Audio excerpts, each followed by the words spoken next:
Good night. 29 December 2025, 9:29 p.m. Almost we're at the verge of the end of the year. I mean, nothing. We're just one step from finishing 2025 and igniting 2026 or starting a new year. I'm gonna do this one in English in the afternoon. I believe it in Spanish, but I wanted to do this in English because it's been a while since I've been spoken in English. So yeah, I mean, in the afternoon I was speaking about Mexico, some situations happening with Elon Musk, some questionable visits from some presidents from Middle East to United States, and yeah, what's going on now? I say that I was going to make in the afternoon or at night. In the afternoon, I said that at night I was going to make another exercise if I deemed necessary. But I was reviewing some information that I already talked about. I think I talked about it in Spanish, but I think it's a good time now that there is this. I don't know. Many people are qualifying it as a questionable visit from some Middle East president of the United States. Well, I'm going to revisit some very interesting historical information. I'm not making this one up. It's complete history. Everything is checks out. I mean, you can verify all the information I'm going to say. You can verify it with reputable sources. It is not made up. It is history. There is you can fact check it. You can even fact check it. And yeah, I think it's a very important information. Very important information that it cannot go. You cannot miss it. There's no. It's not a good idea to skip this information, to not be aware of this information, to ignore this information. I think this is information is vital information for anyone, especially in the United States and some countries that have are involved in all this thing with countries from the Middle East. No? In this case, the United States is very involved with countries from the Middle East, so I think it's crucial, important information from history that at least the US should be aware of, very, very much aware of. So I'm gonna go to the point. I'm just gonna monitor these transmissions right here on the tablet and the iPad. So I'm going to check this information real quick. Um, we're dealing in these Latin American countries with many bullshit, many situations uh, that are complicated. No, are complicated. Elon Musk is talking, and I'm just checking how Elon Musk right now, as I'm just reviewing my X account, he's talking against corruption, and I agree. It's a very serious problem that we have in the West. He is talking against corruption. He says corruption. Yeah, it's a problem. It's a big problem in the West. I think that's one of the main aspects or problems that are actually contributing the most in the decline of the West.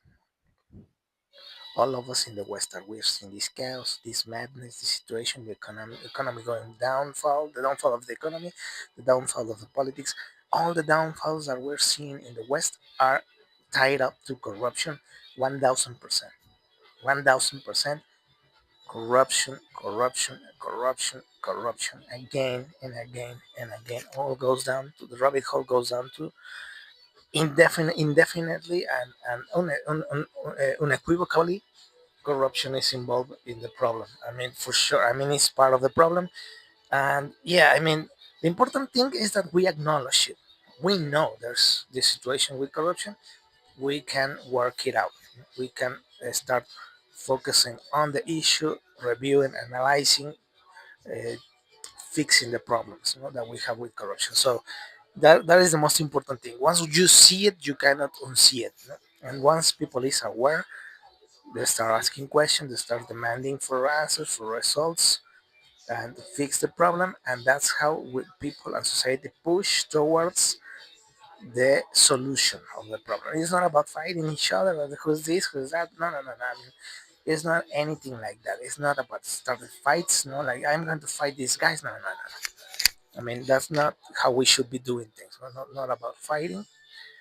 We should be fixing and recognizing the problems, finding solutions to improve what's wrong.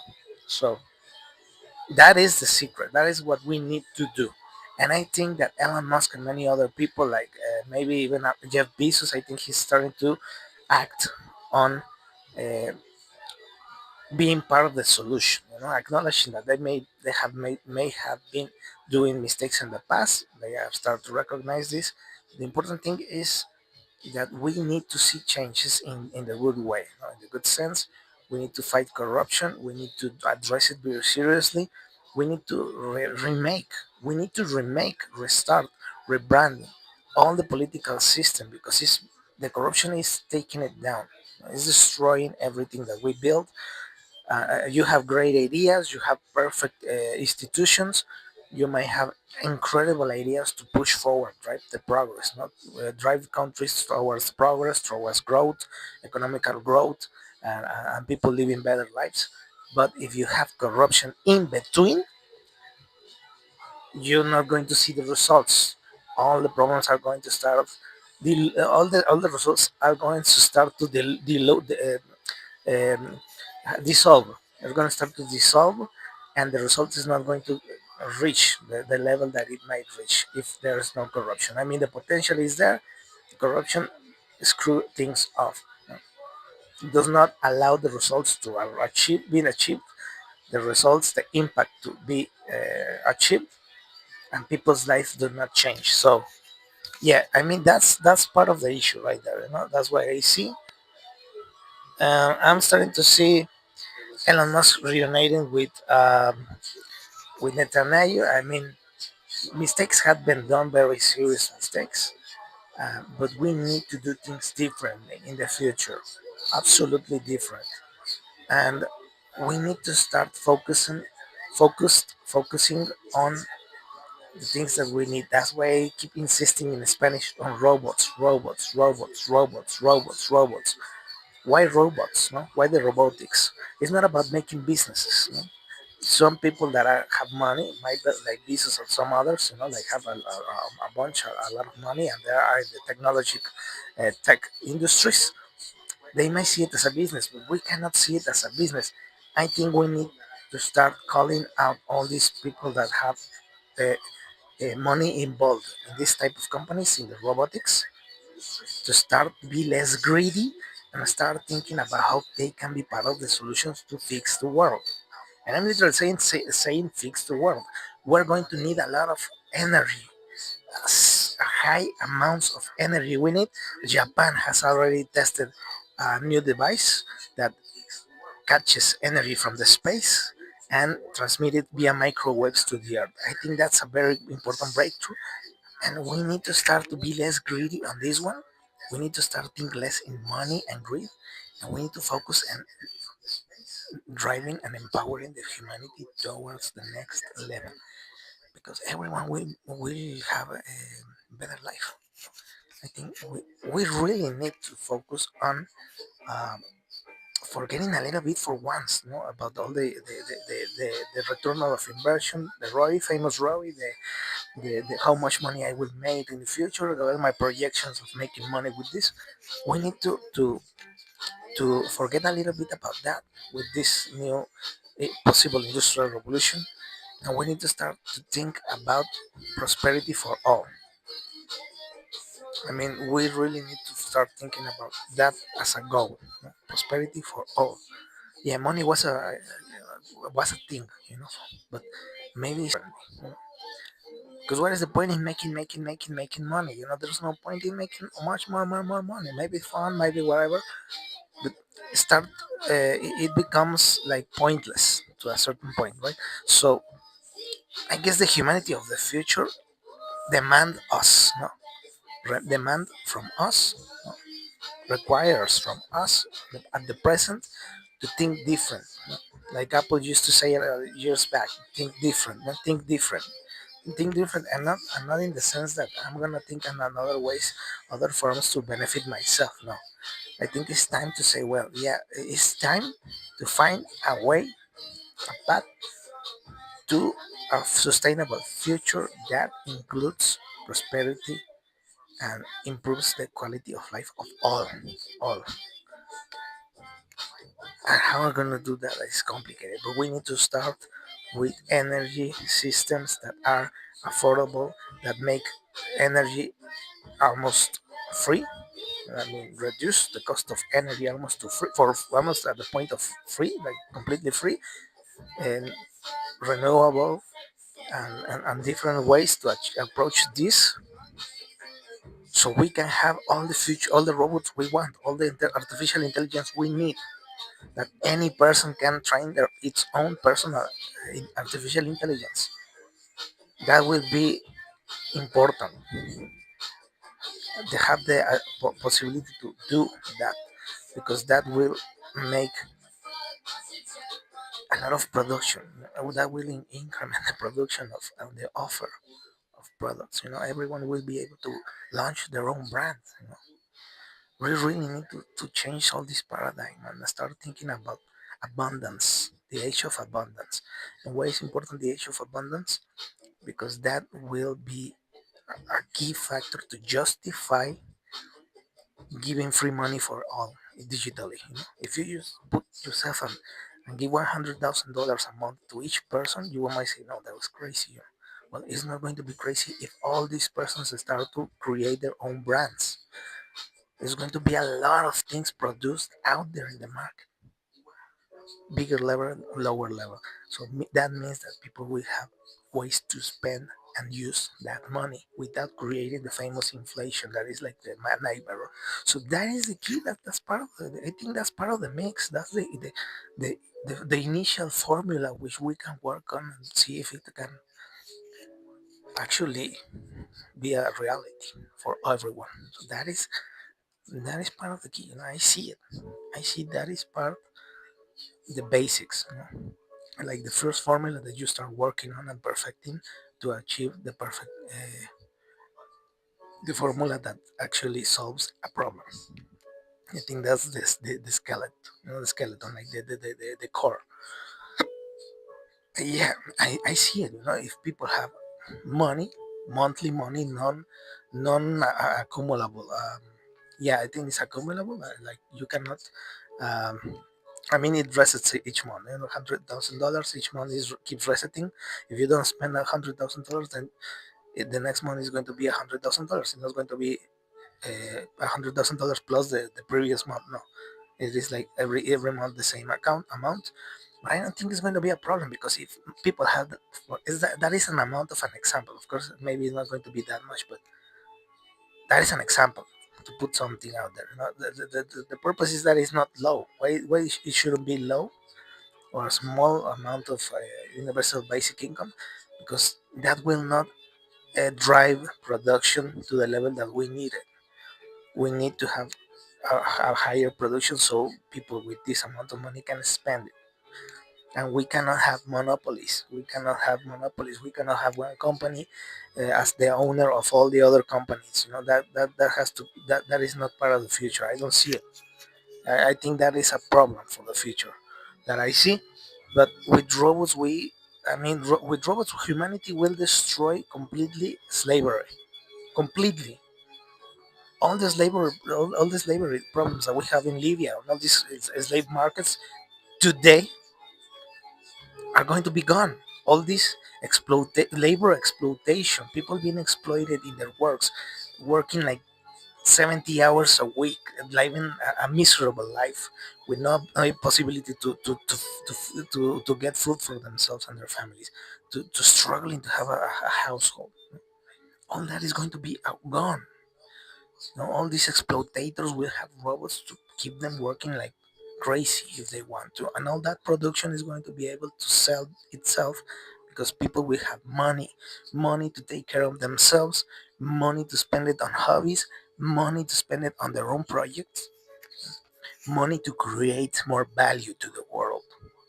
produce more, even more than we do. No, to put their own robots to work. I mean, it's going to be an issue of abundance. I see it. If I was already there, I see it very clearly. But it requires vision, strategic vision. It requires us to be at the level that the future is requiring of us. Is demanding of us. The future demands that we as human are on a higher level. I mean, no greed, no lies, no censorship, no tyranny. It demands us no corruption. In that future, it cannot be corruption. It cannot be greed, like crazy greed. These people that doesn't care about the people of their suffering, they just care about making money. We cannot have that. We need to, to be better than that. We need to start overcoming all those weaknesses. Because if we do not do it, we're not going to be ready to be on the next level. So yeah, I see it very clearly, very clearly. I think it's possible. It is not that wildly incredible thing. I think it's very, very realistic and very, very possible in maybe a decade, maybe, or maybe even less. If we are at the level that the future requires of us, we need to be better, better, to think different, to think at the higher level. Stop thinking about me. All is about me. No, it's about humanity and starting to fight corruption, starting to create an energy system that is close almost the energy almost for free, which is so efficient, so capable that reduces the cost of energy almost to zero, next to zero. We are when we do that, we're on the right path towards a lot of robots, artificial intelligence, abundance for all, and a high universal basic income. High, not just a small fee, no, high. And why it has to be high? Because we need to have a lot of production. We need to have a lot of offer in the market. We need to have options so people can spend more. So I'm just talking about an idea. Other people are saying that we're not going to even have any money. Money is not going to be a thing, you know. But we need to start thinking about this type of ideas to take us to the future. You know, it is the time to actually start talking about this. It is time. So some people are saying 2026 is going to be the beginning of a new industrial revolution. Some people say the third industrial revolution, other people say the fourth industrial revolution. I say I don't know if it's the third or the fourth, but it is an industrial revolution indeed. And how are going to make this transition the best way we can is the important thing. And everyone start to see the signs. You know, the financial system is the old financial system is becoming obsolete, and the new financial system needs to be different, very, very, very, very much different than we used to have. And I think many problems of criminality, people going in an unrest, no? Riots. I mean, I know that the world leaders are worried about riots, unrest, civil unrest, people taking over governments, you know. This is a real concern. How do you get people to be happy and in a quiet and in a good state so they can feel happy and they don't be rioting and angry? Well, you need to start to treat them fairly. Uh, that's what that is going to be needed. How do you start to treat them fairly? You give optional work. Work is optional. I mean, if whoever wants to work can work, but maybe it might not get a salary because it's going to have a universal high income. And high income is a lot of money, not just something. No. I mean, a high money so they can build their own houses, and this building their own houses is going to drive the market. The people is going to have money to spend. So it's going to require more companies that construction, more of this and more of that. But all this is just the beginning. You have to deal with all this demand and offer in the future as well. You have to balance all of this, you know. Because if you have high demands and then all this high demand drops, then you have a crisis in a sector of the economy. So all of that, maybe we're gonna have to work it out. The humanity, we're gonna have to work it out. But I think a high universal income is needed because all around the world, people are tired, people are unrest, civil unrest, riots. People is getting angry, sick of all this, uh, not being able to have a normal life, a real life. So, how do you change that? Well, at the beginning with this, maybe no, maybe this high universal income, promoting that these people use their abilities to create products, you know, with their income. You know that they have projects they can do it, accomplish it, you know, create more products, create more services, create more offer, so other people can spend money on those things. But for that, you also need, as I said it again already, we don't need monopolies. That is not going to help. But anyways, this is what I see to the future, and all these mistakes that we have been dragging out for a long time, they need to change. And one of these big mistakes is the fight for resources. You know, the fight for resources, the fight for land. You know, these are mistakes that we don't need. So that is another problem. You know, we need to find a way to manage all these resources in a good way. You know, it is another complicated subject that the world is going to need to address. That is another thing that's going to have to be addressed in the future, in the near future, because it's making troubles. The US is fighting resources from Venezuela, it's creating wars, death, and suffering. Same with Ukraine. The all Ukraine problem was, let's not make fool of ourselves and talk for a second in reality. It's all for the goddamn resources. Ukraine is for the resources. Venezuela is for the resources. Taiwan is for the resources. Let's stop fooling ourselves for a second and start acting and talking like real people that have a brain. Because I don't know why the politicians think that we are stupid as human beings. We are not stupid. Everyone knows that all these problems are because of resources. It is not about historical land, that Ukraine is historically Russian and everyone in Ukraine wants to be Russian. Let's cut the bullshit, you know. The same goes with Venezuela and the same goes with Taiwan.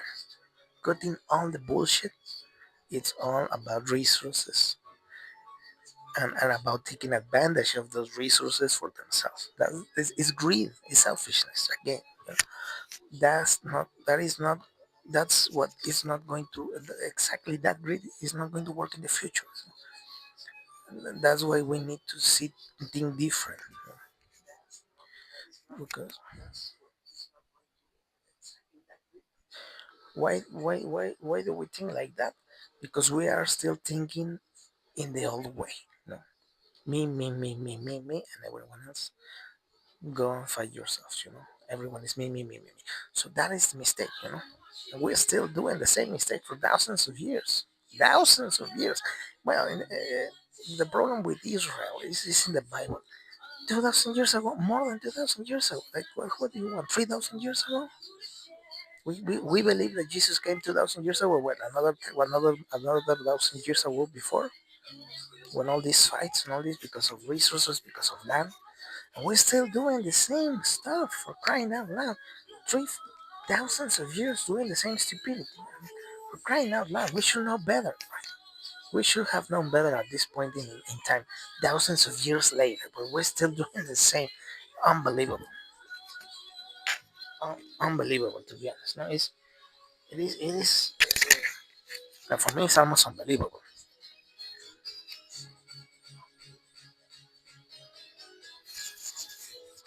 To me, it's like, it's like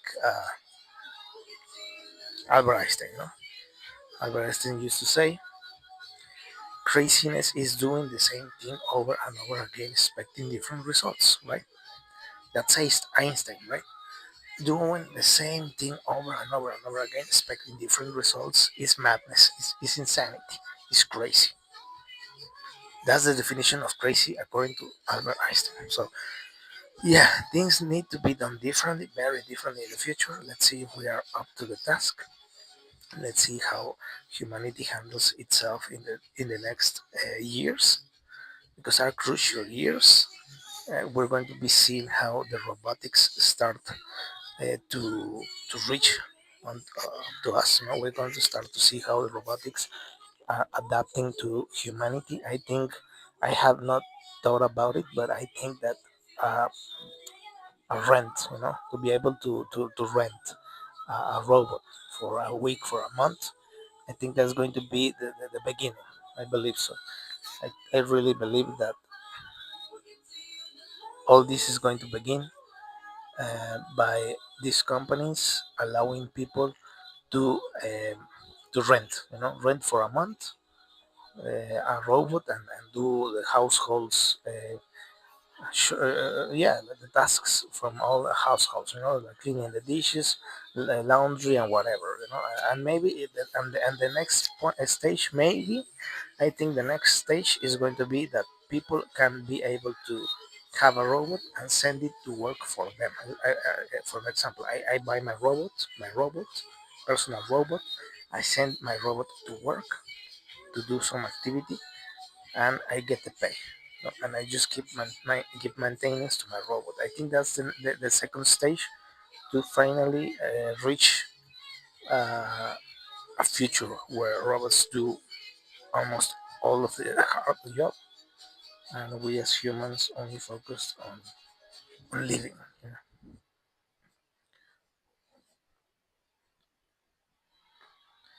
I do believe that that is a little bit how things are going to be.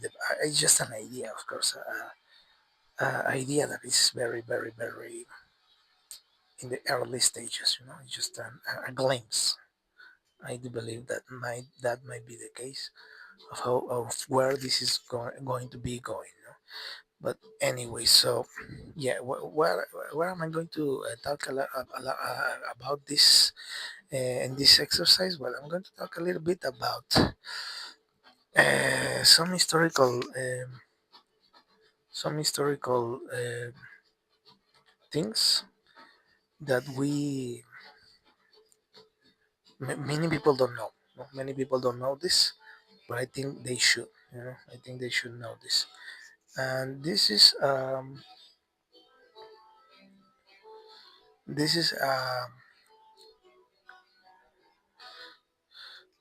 the basics, right? This is the basics for the to understand what's going on with Israel, right? So what's happening with Palestine is not old. No, it is not new. Excuse me, it's not new. It is not something that started in 2022. It goes way back, at least to the 18th century, to 1896, 1895, something like that. That old. That plan is that old. And I'm going to share uh, uh,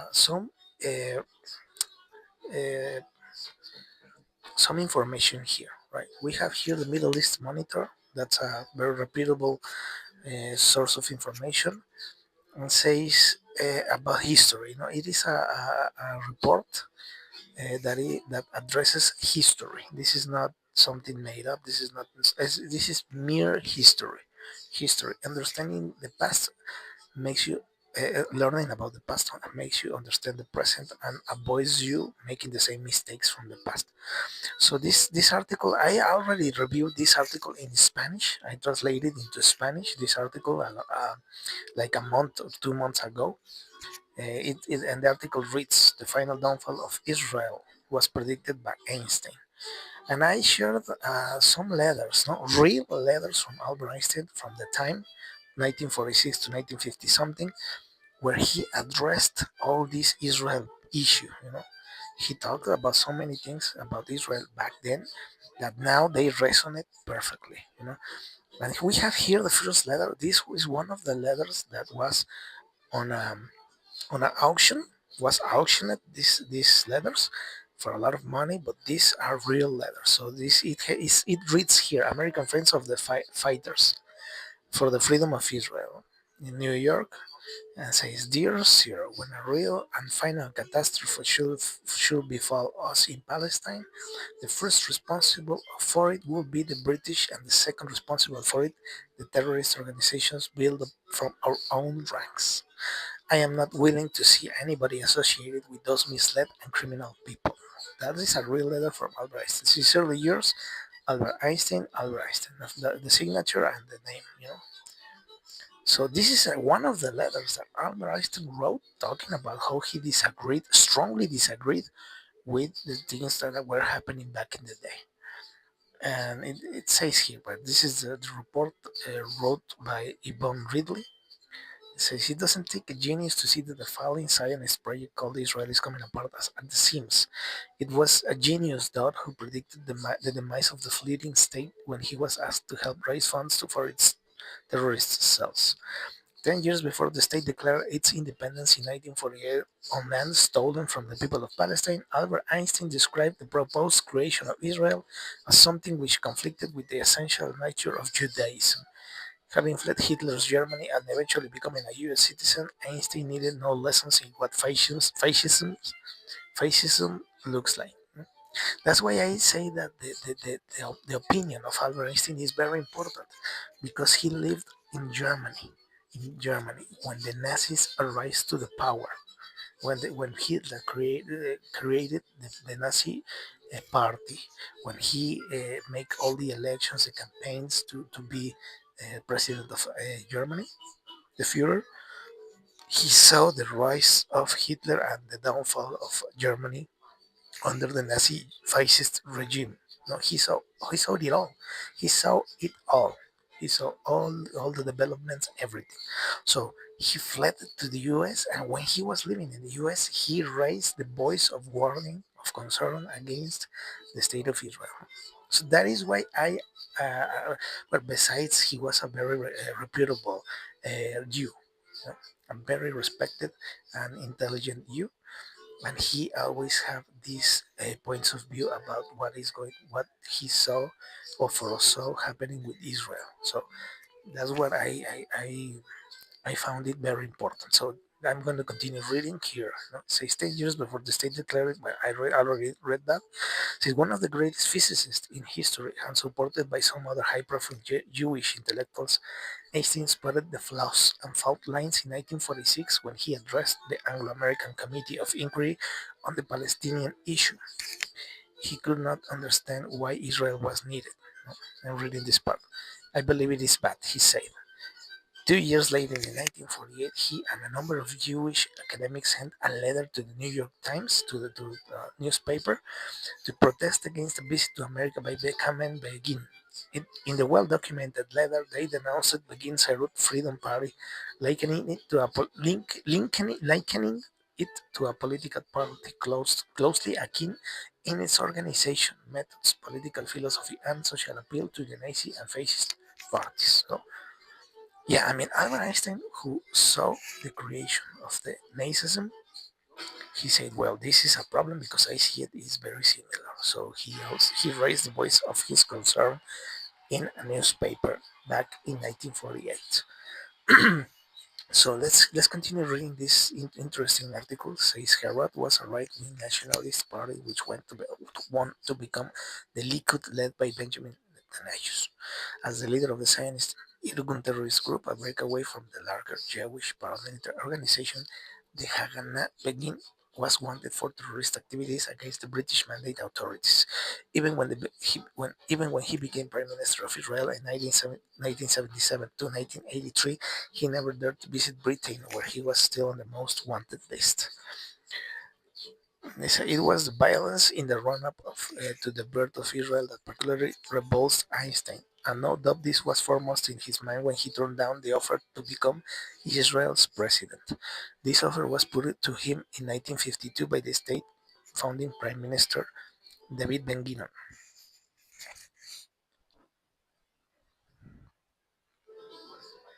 So, yeah, so Yeah, there it is. No?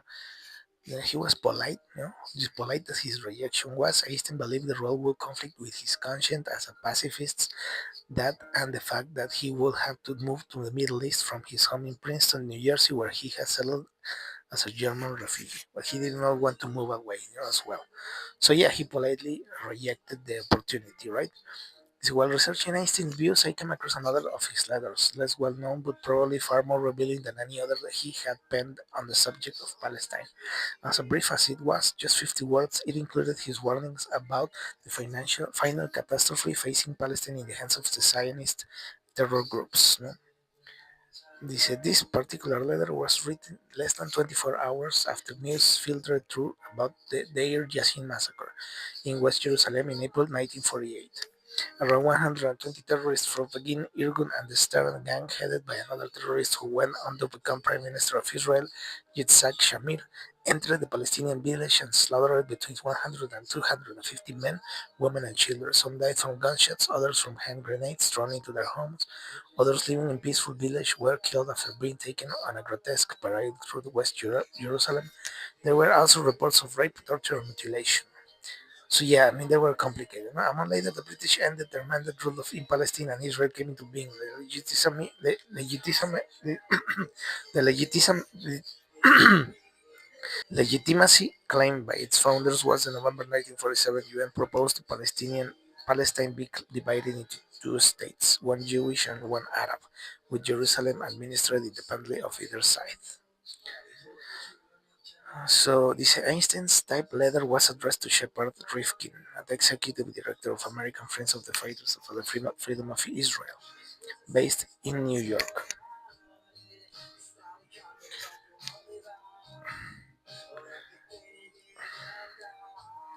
It says that Einstein type letter was addressed to Shepard Rifkin, the executive director of American Friends of the Fighters for the Freedom of Israel, based in New York. This group was originally launched to promote the anti-British ideas of the Stern Gang and raise money in America to buy weapons to drive the British out of Palestine.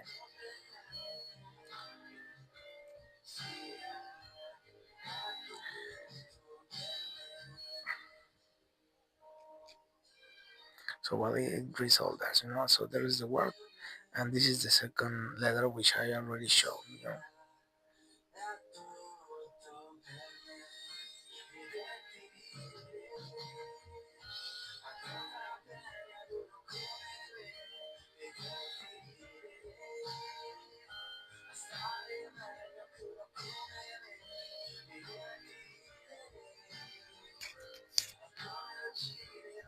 Well, I think they took down the. I think they took down one of the. I think they took down. Let me see if they took it down, or I'm just seeing the. But I don't see it. I really don't see it. I'm gonna check it out on the smartphone. At least on X, I don't see it. Let me check it out.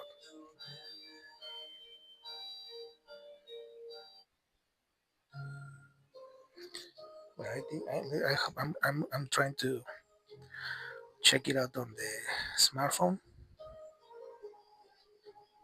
to see. It's not loading. It is not loading on the smartphone or in the. I don't know. I don't think it's loading. So I'm gonna start recording this. I'm gonna make a record, and I'm not gonna try to reboot it. But I'm gonna start to record this session because I don't know. It's not wanting to load. So I don't know. I think I suffer from censorship. I might have been a victim of censorship because it is not loading. Huh? It is just not loading. So I think I'm gonna have a little bit of a problem. I don't know if in the other social media I'm still on, but the next they took me down. Huh? They took me down on X. They took me down. So I'm gonna see if I can recover from this. Well, I think I'm again. I think I'm up again. I think I'm up again. No? I'm gonna start recording either way in case that it gets they took down this transmission. I'm gonna start to record it. Just to be on the safe side. So, oh yeah, or maybe yeah, I'm gonna start to have a backup. I think I'm gonna start having a backup so I can. But yeah, I mean, I was talking about this, and all of the sudden, I lost. I lost signal. So I think I'm back. I think I am back. I think I am back. Yeah, it took me some time, but I am back. I'm back up. But yeah, I mean,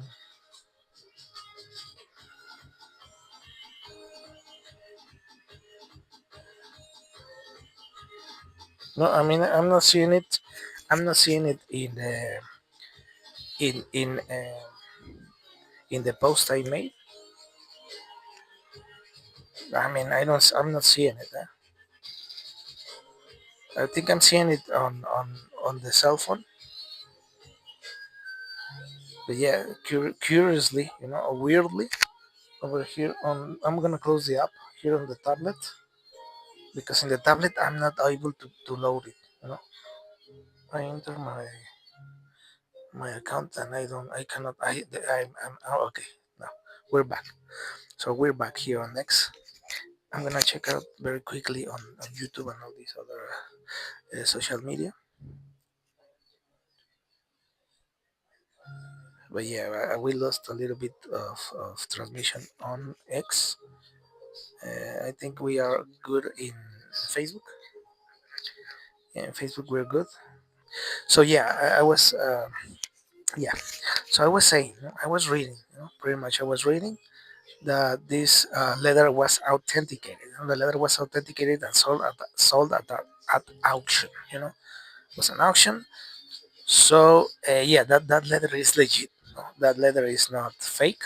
It is not something like someone invented. So that's that history. That is history by itself. I'm not teaching anything but history. This is a history lesson to understand what happened with Albert Einstein. Albert Einstein lived a few years back, was a prominent scientist, physicist, and he taught these things about his country because he was a Jew. So yeah, I mean, well, then the story then turns out or starts to approach the current leader of that country. And yeah, Albert Einstein is using a very strong language. It is not my language. This is not my opinion. This is the opinion of Albert Einstein, a Jew, a prominent Jew. This is not my personal opinion. This is the words and opinions of one of the most prominent Jews that has ever existed, a physicist, and this is what he believed. This is what he believed, and he spoke about it, was open about it, and yeah, I mean, so this is one of the letters from Albert Einstein himself, signed by Albert Einstein himself. That is Albert Einstein's signature. That is his words. Completely the words from Albert Einstein, a prominent Jew that rejected in 1952 to become the first or the president of the state of Israel because he did not want to betray his own beliefs. So that is the first article that I wanted to read from Middle East Monitor. A very very interesting report on these things. Uh, and I think it's very very important to know history and to understand what Albert Einstein believed about these topics. We have another one here. There's several of reports here. This is from Bara Books. This is not like a news media. This is Einstein on Israel and Zionism, reviewed by Bruce Katz. So this is a book. This is a book published. Einstein on Israel and Zionism is a book. This is the book. This is the book. This is the new enriched edition. Includes Fred Jerome's seminal article on the assassination of Count Bernadotte in 1948 by the Zionists of the Stern Gang. So this is a book that talks about history, and it says here about Einstein's views on Israel and the Zionist movement were concealed and distorted for decades, and still today. You see, you see, Einstein's views on Israel and Zionism were concealed and distorted for decades, and still today.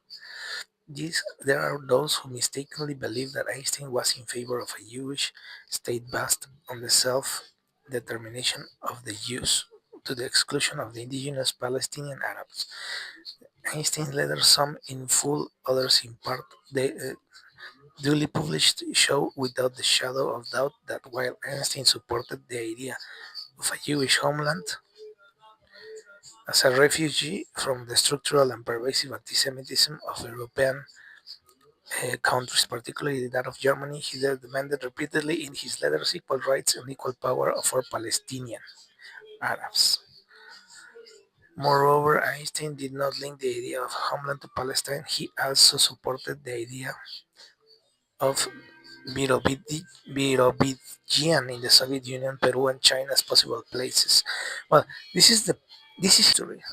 I'm showing history. I'm not attacking someone. No. I'm teaching a history lesson from what Albert Einstein thought about the country that represented his race because he was Jew, what he believed was should be the better approach, and what he stood for. So he was very he wanted the Palestinians, to have their own land, no. So this is the point of view without like it says, no. The points of view of Einstein have been distorted subsequent to his death. So this is the reality. This is the reality. This keeps Einstein's opinions like they were without changing anything, like they were for real. So this is a very important document, very important book, the Einstein and Israel Zionism, because shows the real point of view or the thoughts, the real thoughts that Einstein had on Israel and Palestine, to understand what he believed, without distorting anything. So this is a very interesting book. It was never. It is a very very interesting book, a very very interesting article, which addresses a lot of things that Einstein said and believed about what's going on. And it says that in 1946, no, January 1946, Einstein said the following, quoting from Einstein. This is the words from Einstein himself quoted. And Einstein said, quote, I wish to explain why I believe that the difficulties in Palestine exist. First, difficulties between the Jews and Arabs are artificially created. You see? This is why I said the other day in Spanish that these enemies, the adversity or the,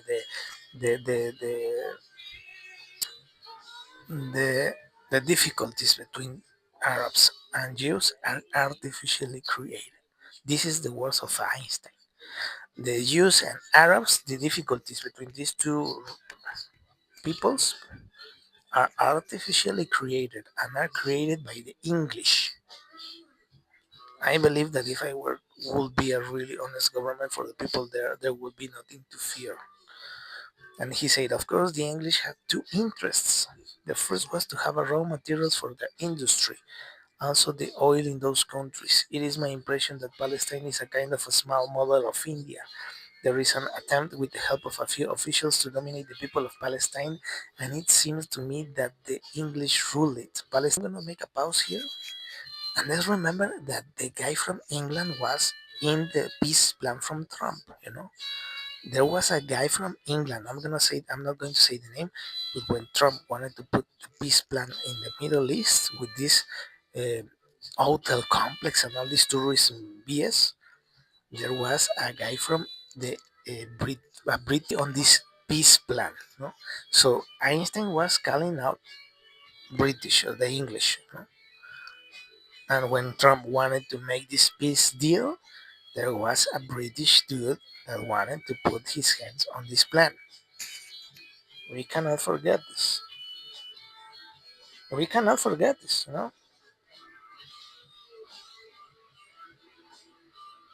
We cannot forget about this. We need to remember that this, what I'm saying, happened. You know, we must remember that when Trump wanted to make the peace deal, this English dude was there. Was already there, wanting to put his hand on the table, to put his yeah. So yeah, we're fighting. We're fighting to not in order that we do not repeat the same mistakes from the past. This is about uh, this is about to understanding the past, so we don't repeat the same mistakes in the future, right? So that's what this is. This is not about talking bad about a country, about anti-Semitism. No, this is merely talking about history, so history do not repeat itself, right? So we can overcome the mistakes from the past. So yeah, um, this is what I'm trying to do here. So that's what Einstein used to say. I think he was right. The time proved he was mostly right. So that's the words of Albert Einstein. I'm just quoting Albert Einstein. So I think this book is a book that people that want to understand more about this conflict need to read. A book that we should know about to understand all this situation happening in the Middle East. So Einstein was no naive person. He was very smart. He was very focused. He understand things, and he saw many things happening on this around this problem. So uh, Einstein wrote later. Einstein wrote, and I'm quoting what Einstein wrote. East European Jews are made the scapegoats for the Malays in present-day German economic life, which in reality is a painful after effect of the war. Opposing these unfortunate refugees who have escaped the hell that is Eastern Europe today has become an effective political weapon that is successfully used by demagogues. So he was talking about the politics of that point in time, because there was a lot of demagoguery he used to say about what happened with Europe. So yeah, we understand here a little bit more about what was going on back in the day, and what are what is another of the postures of the his stance on this subject from Einstein. Well, in 1919, Einstein remarked, and I'm quoting again, I'm just quoting again to Einstein. He said, "I am, as a human being, an opponent of nationalism, but as a Jew, I am today a supporter of the Jewish Zionist efforts." So, well, he used to say some things like that, but okay, I'm being fair. I'm being fair because so used to say things like that. He used to say things like that. So we need to understand that there was a lot of points of view. So yeah, in 1999, at a meeting with Blumenfeld, he said something like this. Uh, Nevertheless, Einstein's opposition to Jewish nationalism will remain the leitmotif of his own Jewish identity through his lifetime. So he also said this type of things. such that Einstein's endorsement came with a battalion of its and buts that made Einstein an increasingly critical supporter. Yeah, he was like a supporter but critical, a lot of criticism. In effect, Blumenfeld realized that Einstein had not been really recruited. In 1921, after Blumenfeld had persuaded Einstein to accompany James Weismann to the United States, he wrote a letter to Weismann in which he warned and Blumenfeld, after speaking to Einstein, and Einstein tell him to Blumenfeld that he supported in a way to Zionism, then Blumenfeld wrote a letter to Weizmann. Like here says he, that he did not believe the words of Einstein, and he said, Einstein, as you know, is no Zionist, and I ask you not to try to make him a Zionist or to try to attach him to our organization. Einstein, who leans to socialism, feels very involved with the cause of Jewish labor and Jewish workers. I heard that you expect Einstein to give speeches. Please be quite careful with that. Einstein often says things out of naivete which are unwelcome to us. So they recognized that he was not Zionism supporter. He was just saying something to like being polite or something like that. So yeah, Blumenfeld did not believe that Einstein uh, actually was a Zionist. And so yeah, I mean, so it was not that clear. It was like he just trying to be polite or something like that. So yeah, so the other people were talking to this guys to Einstein. They did not believe it either. So it was very clear that he was not supporter, no, a real supporter, to that cause. So yeah, so well, here it talks here, no, about making the myth, creating the myth that Einstein supported all this. It says here, not surprisingly, the New York Times, known for its pro-Israel bias to the exclusion of the Palestinian narrative, is a principal culprit. The gist of Einstein's letter dismantles the myth concocted by the New York Times and other proponents of the claim about Einstein promoting the notion of Israel as an exclusive Jewish state. And he explains here, why the New York Times created this false narrative that Einstein supported the fact that he wanted an exclusive Jewish state of Israel and Palestine, which is all false. So yeah, it says here that in many occasions the New York Times tried to sell the lie that Einstein was that wanted an exclusive state, a Jewish state in Palestine, which he did not ever say such thing. So and yeah, Fred Jerome then clarified, no excerpt, I'm quoting from Fred Jerome, no excerpt from, of, for example, from the 18 papers is cited by the Times, the New York Times, nor has any been cited at any time since to support the claim about the scientists' efforts. So yeah, there was no real information, no quotes, no citations about where they claimed that because they do not exist. So they constructing the myth that Einstein wanted to have an exclusive Jewish state for Israel was not. Of course, it was a myth.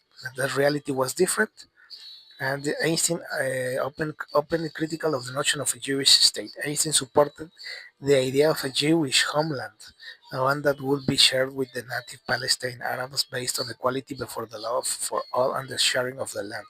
Einstein never endorsed Chaim Weizmann's plan for separate Jewish state, but consistently spoke in favor of a binational Palestine. No? So yeah, there is a lot of information about here about this. That was 1929. Einstein writes about Zionism, and he quoting say, "We Jews must show above all that our own history of suffering has given us sufficient understanding and psychological insight to know how to cope with this problem.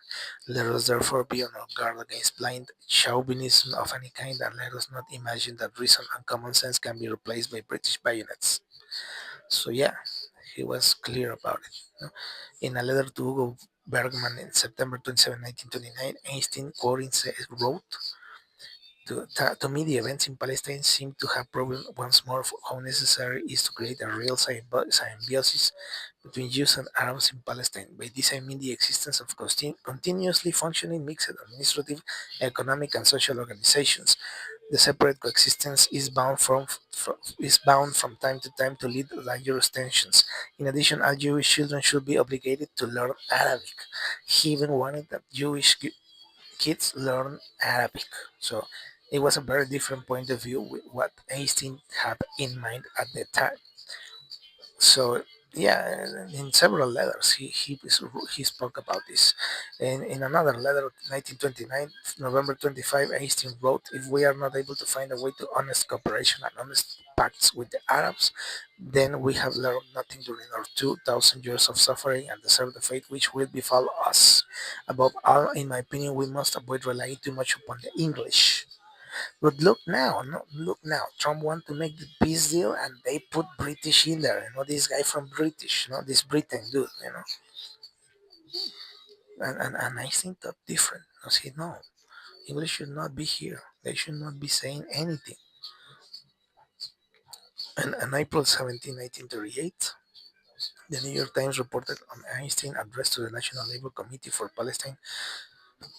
The report stated, and quoting, while urging continued effort in the upbuilding of Palestine as a Jewish homeland, Einstein expressed himself as opposed to the British proposal for a division of Palestine between Jews and Arabs and the creation of a separate Jewish state. He feared that the setting up of a political Jewish state in Palestine may lead to a development of a narrow nationalism within our own ranks, against which we have already to fight strongly even without a Jewish state. On April 29, 1938, Albert Einstein made what might be considered an even stronger statement against the notion of a Jewish state, quoting, "I should much rather see reasonable agreement with the Arabs on the basis of living together in peace than the creation of Jewish state. The essential nature of Judaism resists the idea of a Jewish state with borders, an army, and a measure of temporal power. I am afraid of the inner damage Judaism will sustain, because of course, I've said it 1,000 times. Real Jews believe that they should not have any state until the Messiah come, and the Messiah will organize the state and he will rule them, not before. That's what real Jews believe. That's why he says, "I'm afraid of the inner damage Judaism will sustain." So yeah, Einstein opposed the movement not to create a exclusive Jewish state, and he even said this, quoting, "In this case, the dissenters, including Einstein, were primarily identified with what has been called cultural Zionism, emphasizing the establishment of cultural and educational centers among Jews, not a political nation with borders and therefore armies to protect the borders. The cultural Zionists advocated complete equality for Arabs and Jews, primarily to the establishment of a binational state." That's why even today, no, even today, Jews, real Jews, do not want to be on military. They reject military service. That happens today, in Israel. There are Jews, real Jews in Israel that reject military service because they do not acknowledge the Israel state as an authority. They reject that. So they do not serve in the military because they respect what the Torah says. And the Torah says no state from any Jews should be before the Messiah. The Messiah is going to come and he is going to do all that, not before. So that's why many Jews, real Jews, reject the military service in Israel, no, because of this. So yeah, yeah, all this it talks here about Menachem Begin, because he became the leader of the terrorist Irgun Suwail Lewimi. This is history. There was a lot of situations going on with this. You see, conducted this type of attacks on military and civilian targets. Killing more than 200 Palestinian men, women, and children, even in 1948. That's why I say this is not something new. The situation in Palestine goes as far back as 1890 something, 1895, 1896. Nothing new. Almost 100 years, more than 100 years, excuse me. So, yeah, you see, in 1948, Einstein, Hannah Arendt, and other notable Jews published a letter in the New York Times. The entire letter can be read on pages 183 96. The Nosing Begin, who, like his spiritual son Tanayo, was about to visit the United States. Well, he's visiting again now. And Begin spotted as being closely akin in its organization, methods, political philosophy, and social appeal to the Nazi and fascist parties. This is history, right? This is the very same denunciation can be made at the present regarding the actual Prime Minister and his extreme right coalition. They are everything that Einstein and the Jewish dissidents decried. You see? So yeah, well, there comes the assassination of Count Bernadotte and other things. So yeah, having a little bit of history, well, we have here a very interesting article about this book, giving us a resume of this book. And I'm just reading some a part, an extract, because it's too long. You see, this article is very long, and and you see, in 1948, April 6th of 1948, this situation was already happening. So this is a little bit of history, and it is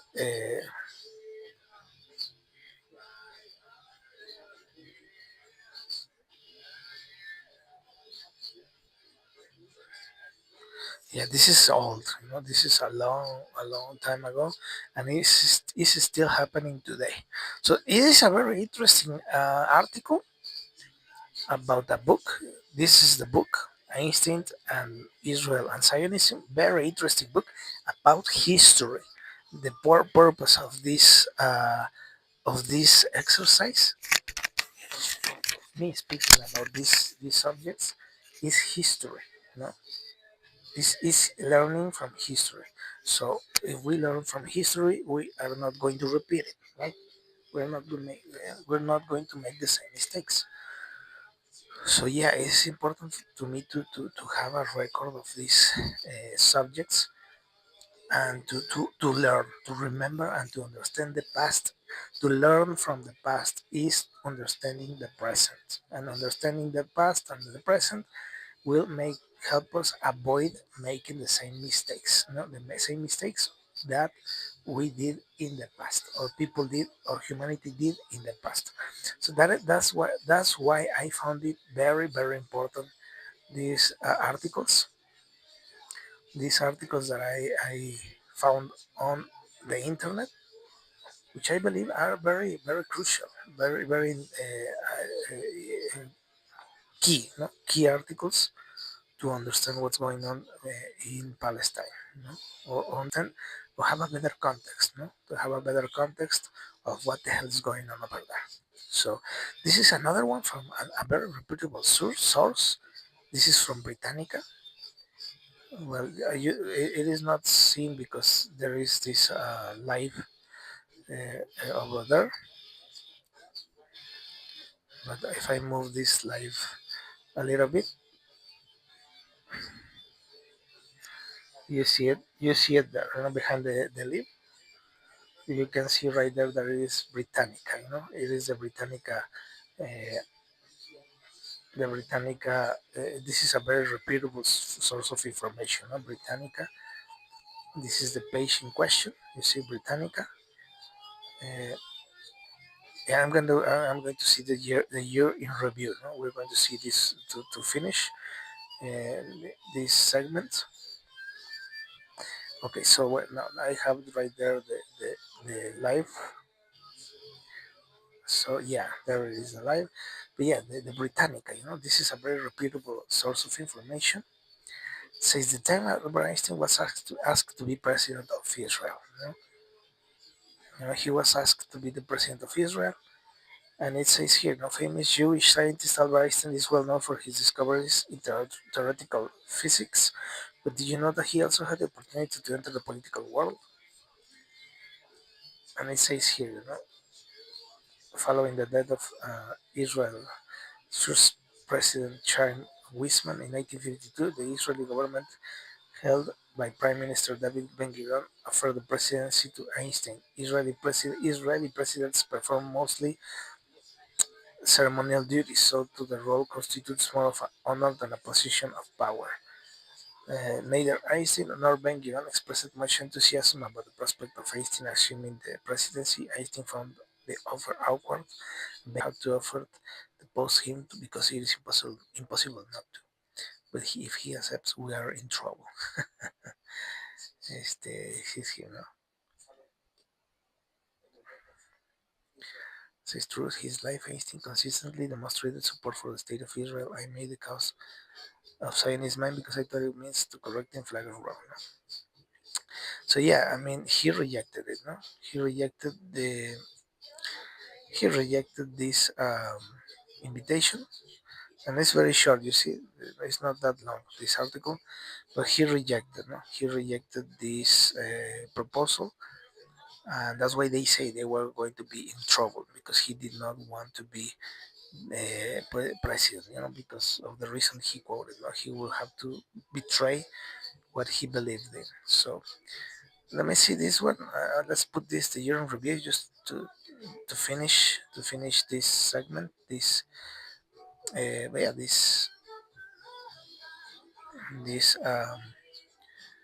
So yeah, let's figure this one out, right? Um, Nepal Prime Minister KP Sharma Oli armed conflicts heightened global instability. The Russia-Ukraine war entered its fourth year, and the United States conducted military strikes.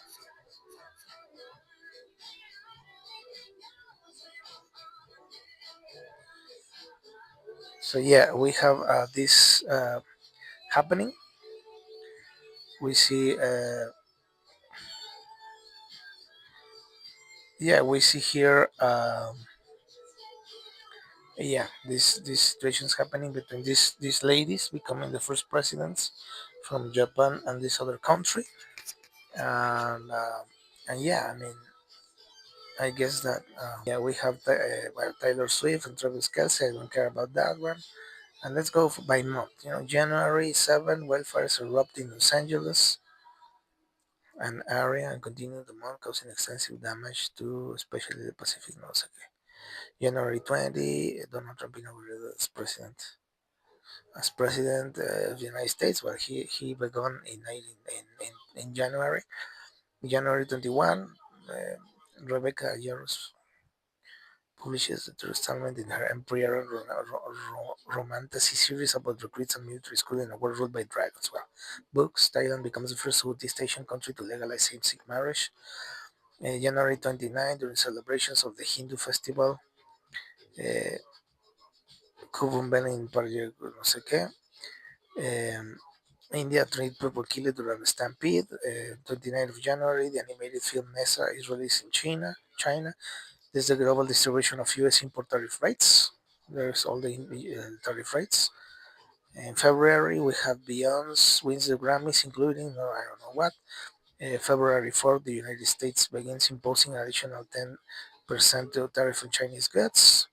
February 9th, Philadelphia Eagles defeat Kansas City Chiefs in the Super Bowl. In March, 97 Academy Awards. March 2, Firefly Aerospace Blue Ghost makes successful soft landing on the moon, becoming the first commercial lunar lander to accomplish the fact. March 9, for the first confirmed time, a colossal squid is captured on film in its natural habitat.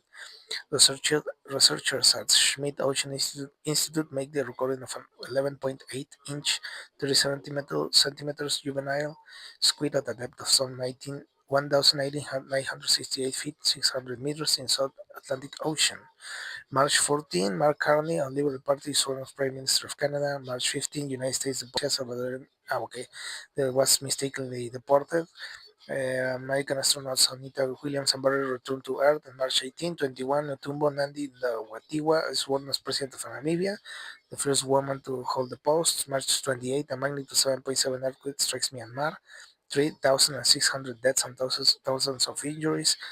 April 21, Pope Francis dies at age 88. Other deaths in the year include Ozzy Osbourne, July 22, Giorgio Armani, Robert Roth, Daramendra, Rob Reiner, and discover another notable deaths. May 6, Friedrich Merz becomes Chancellor of Germany. And May 7, India launches a series of missile strikes on Pakistan. May 8, Cardinal Robert Francis Provost is elected Pope and takes the name of Leo XIV. May 9th of May, the U.S. Food and Drug Administration approves the first home cervical cancer test. June 12, Air India Flight 171 crashes in Ahmedabad, Gujarat, India. Shortly after takeoff, of the 242 passengers and crew on board, only one person survives. To report the number of fatalities on the ground varies, with figures ranging between 9 June 14, demonstrations against U.S. President Donald Trump, known as the No Kings protests, are held across the United States and other countries, drawing more than 5 million participants. June 17, the Florida Panthers win their second consecutive Stanley Cup title. June 20, K-pop Demon Hunters begin streaming on Netflix. June 22, during the Israel-Iran conflict, the U.S. military strikes Iranian nuclear sites with bunker buster bombs. The extent of the damage is debated, and Israel and Iran agreed to ceasefire 2 days later. June 22, the Oklahoma City Thunder defeat the Indian Pacers. June 23, the first image taken by the Vera C. Rubin Observatory are released to the public. The observatory is a groundbreaking high-power telescope that takes picture of the entire visible sky. June 25, Axiom Mission 4 AX4 4, the fourth commercial human spaceflight mission undertaken by Axiom Space, is launched to the International Space Station (ISS). The mission involves international collaboration. Commander Peggy Wheatstone, U.S. Mission pilot Shubhanshu Shukla, India. Mission specialist Slavos Uznansky, Wisniewski, European Space Agency astronaut from Poland, and mission specialist Tibor Kapu, Hungary, perform around 60 microgravity science experiments that represent the contributors of investment of 31 countries. Shubhanshu Shukla became the second Indian national to go to space, and AX-4 returns to Earth on July 15. June 26, Anne Wintour, one of the most powerful figures in fashion, announces that she is stepping down as editor-in-chief of American Vogue after some 37 years in the post. However, she will continue to serve as the magazine global editorial director. And we have before and after Camp Mystic Flash Flood on July 4, 2024. Aerial images showing the effects of flash flooding on Camp Mystic Summer Camp in Hunt, Texas, and the surroundings area. The flooding started in July 4, 2025, and within hours increased the height of the Guadalupe River to 37.5 feet, 11.4 meters, before floodwater slowly receded. So there is the there is we have seen the before and after. So you see there the damage,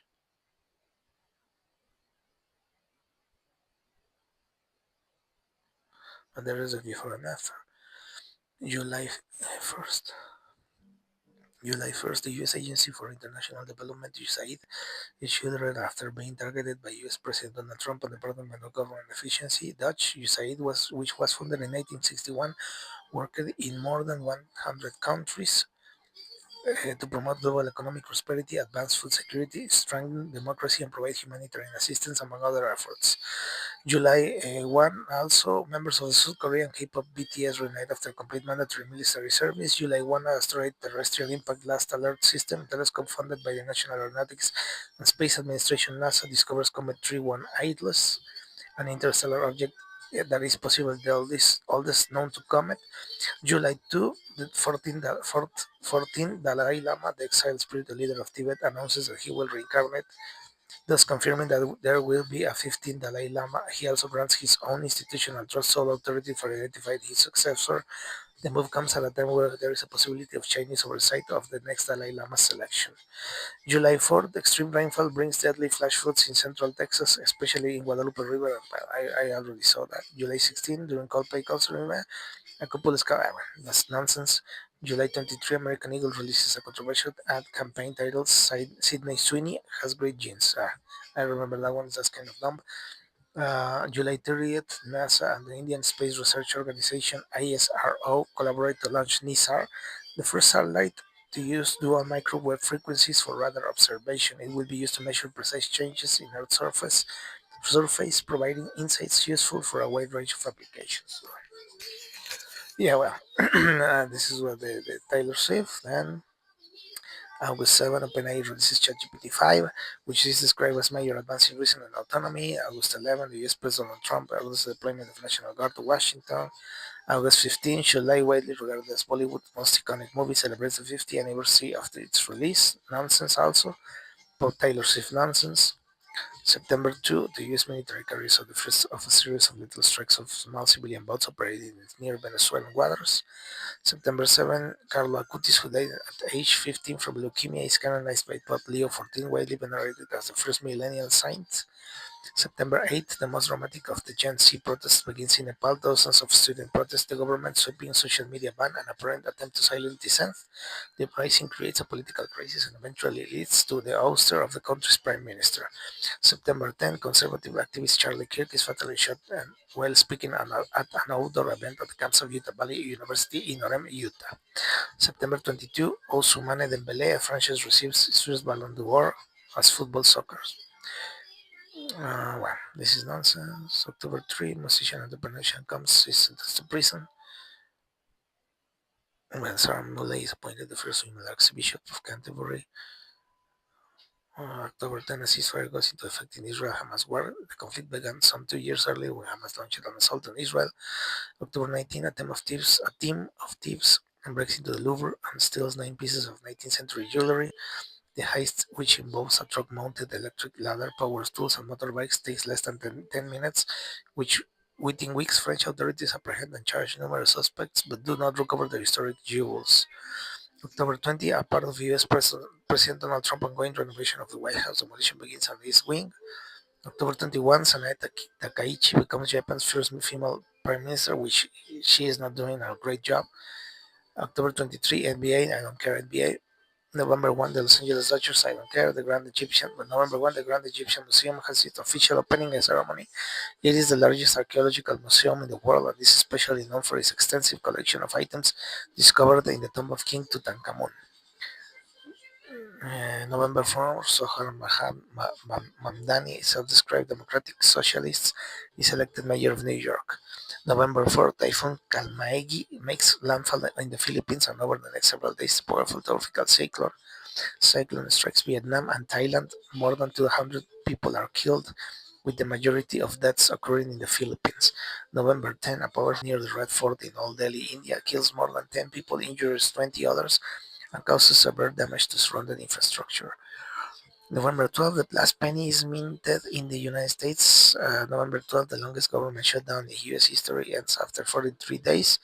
The deal to reopen and fund the government includes several provisions, including a Senate vote on health care tax credits in the Affordable Care Act, full back pay for furloughed workers, and the funding of some government entities. November 23, the Calo painting El Sueño sells for 54.7 million, becoming the most expensive artwork by a woman sold on an auction. At auction. November 20, U.S. President Donald Trump signs legislation ordering the release of the so-called Epstein files, thousands of pages of documents related to two criminal investigations into sex trafficking by financier and friend to the rich, famous, and powerful Jeffrey Epstein. Questions concerning the contents of the files have dominated U.S. politics and roiled the second Trump administration.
Run out of battery from the other,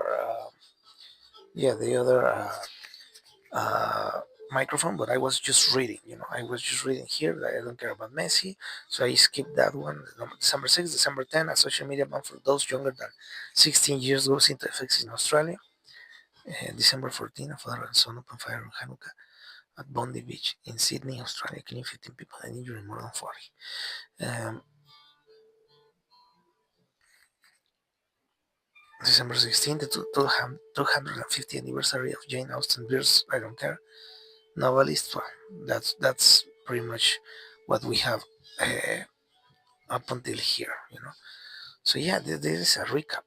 This is the 2025 year recap. I did it in English. In Spanish, I say that I was going to be made an 2025 recap. Well, here it is. That's the recap of the year. Um, yeah, I mean, and I think a few things were left out. I could even add some other stuff there. Uh, but yeah, there was a lot of crazy things going on this year. I mean, this year really, really felt like 5 years compressed into one. But I don't know about other people, but I felt like 5 years compressed in one. That's how I felt. I felt like that. Like, what? I mean, it's really, really a very intense year for real. Very, very intense year, like no other. A lot of things happened this year. I mean, really, really interesting things, bad things. Um, but yeah, I mean, it was wild, a very wild, wild year indeed. Well, we can say many things about this year in particular, but one thing we can say that almost everyone will agree, it was a wild year, a very wild year. It felt like, man, I mean, like, what in the hell's going on? But well, um, yeah, I'm just gonna finish with this. Of course, it's in Spanish. This is a local newspaper. This is a local newspaper. It says here Monday, 29th of December of 2025 in Spanish, of course. This is the newspaper of today, the newspaper of this city. And this is the other side. This is that the actress and singer Bridget Bardot dies at 91. Bardot, excuse me, dies at 91. This is the headline. No? The headline says that this actress dies, no, at 91 years old. The news in Mexico, of course, is this one: the derailment of a train, the Transísmico, no, train, derails and kills 13 people, five very, very badly injured, and that's the news in Mexico. So I never did this mix in before. Well, I have the Spanish newspaper and I speak in English. It's a very weird mix, but I don't want to change the language, so I'm gonna keep it in English. I'm just gonna focus on the main, uh, in the main or the most important reports, because there's a lot of things going on in the newspaper. Of course, it says that unlimited support to student people, which I don't believe really. They say that they're going to support people. It's fine, because in Mexico we have a problem where many student people do not finish school. They drop out. So we need to support, uh, yeah, people in education, in Mexico. We have an urgent necessity to invest in people that helping them so they do not drop out school, because we have a lot of dropouts. It is insane. We have uh, an average of 6 to 7, between 6 and 9 years of school. I mean, that's primary. That is not even in junior high. The average is junior high. That's the average in education here. So it is there are very few people it really, really is a very small amount of people that we actually end college. The people that we end college, we we we get a degree or post degree or something like that. We are not that many. We are very few the amount of people that we actually accomplish that type of goal. Um, well, yeah, there is here about in the U.S. is very common. In the U.S., the United States is very common that policemen have cameras, body cameras, the body cam, the famous body cam, and the famous patrol cam in the car. Well, this is the law where here in this city they're going to apply, uh, this type of body cams and patrol cams. That's what is new that's what they are saying. The Congress approved the law where they're going to put body cams and patrol cams into the policemen. So yeah, let me see what else going on. What else do we have here?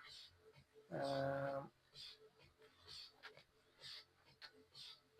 well, it says here that apparently this city, this state, scales in the competitivity.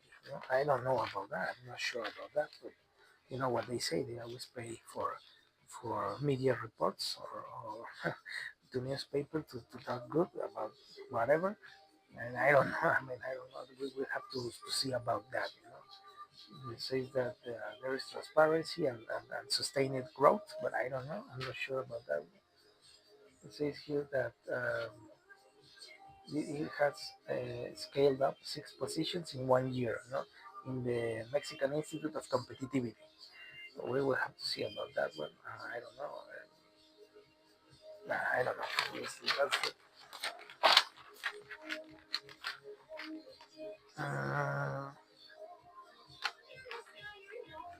These are the minor, the people that are minors, the rights are safe. I mean, I don't know about that neither. Mexico is one of the places where uh, kids have one of the biggest uh,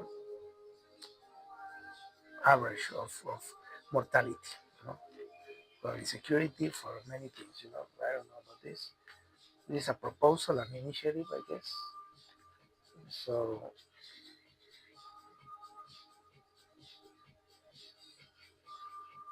apparently they want to guarantee, they don't even guarantee the adult. So I don't know if the kids are going to have the same fate. It's all on paper, but paper does not fix things. They only say that they're going to, they approve this decree or this initiative or this proposal or this bill to guarantee people's rights, but it stays all in paper. In reality, it's just ink, mere ink. Um, and this is part of the madness as well, because they say about there's obviously there is a problem, but that's why I say madness, because even say here retention, like keeping minors, it will be a felony, like I don't know, keeping minors, but they say that the yeah, I think they play with the kids, with the minors, when they divorce and they start playing. I'm not going to let you see your son, and they do all this nasty stuff, and the poor kids suffer, because they don't understand why their parents are apart, and some parents and some women and some men, even they try to make some type of revenge on the other person, and they play with the kids. That's why they want to make a law, where they can sanction people that do this, play with kids, to to avenge against the other, the ex-wife that maybe cheat on them, and they want to maybe they want to to revenge of the other with to the other person using the kids. That's why this type of nasty laws are yeah are approved. But it stays on ink. It stays on ink because in the practice, it's madness. It's all madness.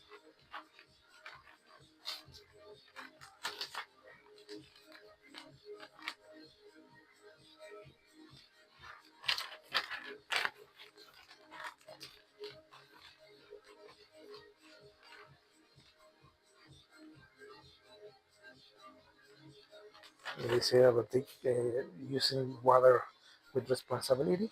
Like this. They say that we need to use water with responsibility to avoid leaks of water. Instructives to how to take care of water, how to not to misuse it. And yeah, some types this is the spectacle, or I don't know, this is like the movies, the sports. I don't want to, I don't, well, this is the sports section. I don't usually, uh, I don't usually show the sports section because it is not my intention here. Yeah, this is part of the local newspaper. They say that they're going to improve uh, the patrolling of all the commercial establishments, all the businesses. They're going to do all this blah blah blah. Yeah, that's not to manage. I mean, let's see what's going on here. Well, some parks that there are three parks, urban parks, that they are developing here. Some football sports courts.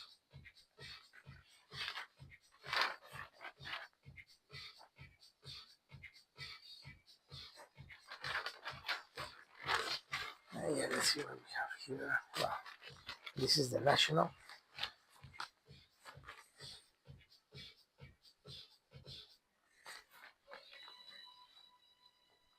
13 people died in the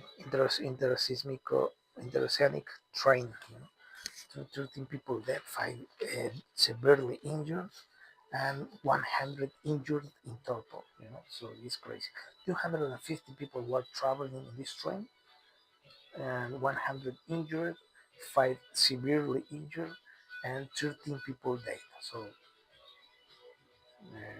corruption. That's all I have to say. Corruption, corruption, and corruption. All the corruption is starting to show off, to show up with surrounding this incident, this accident. There's a lot of corruption. That is the responsible of this accident. Corruption in the government, corruption of the companies that made the contract, corruption in the bought of the trains. They bought the government, the previous government, the previous president bought used train cars that had 60 years old. And he claimed he used money as if they were new, but they were 60 years old. It was like a bargain. They almost gave them for free, and he show off, this purchase of those 60-year-old trains like news. No, they're new, and we spent a lot of money, and it was all corruption. And now, sadly, 13 people were killed and 100 injured because of corruption in Mexico. Because corruption, we have a very gross corruption. The level of corruption in Mexico is gross. It's nasty, nasty. It's disgusting.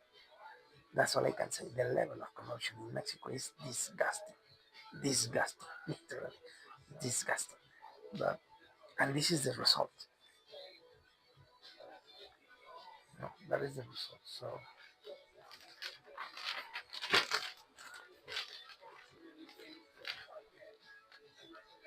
look at the another result of corruption. Mexico lose terrain in the fight against hunger. Loses terrain in the fight against hunger. Mexico loses. From 2018 to 2024, the advances against uh, food insecurity are going back up. All the advancements are they're going we're losing all the advances that we have. Hunger is reappearing again. So yeah, yeah, this is what happens when you gave up money, You just gave up money from taxes. In Yeah, you just give up money from taxes. The government gives money to people and does not create uh, growth, economic growth, does not create the conditions to have a good economy that can, where people can actually create jobs, in small companies. And this is what happens. Nothing happens. The problems keep rising and rising and rising because you are not doing anything good. And we have a lot of incompetence in the government that we have in the federal government because there are people with they not even finished junior high and they are directing areas of the government. That's the level of rottenness that we have in the actual government. People that did not even finish junior high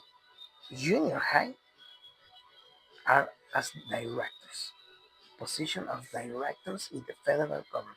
That's exactly the problem why we have the problems we have. You know, why did they put people with that did not even finish junior high? Because they are friends of the politicians. We make even the joke here in Mexico, from from being the driver, the bus driver or the driver, the particular driver of a politician to become a director of a government area, or dependency or whatever you want to call it. We have one dude that was director of the legal director in the military.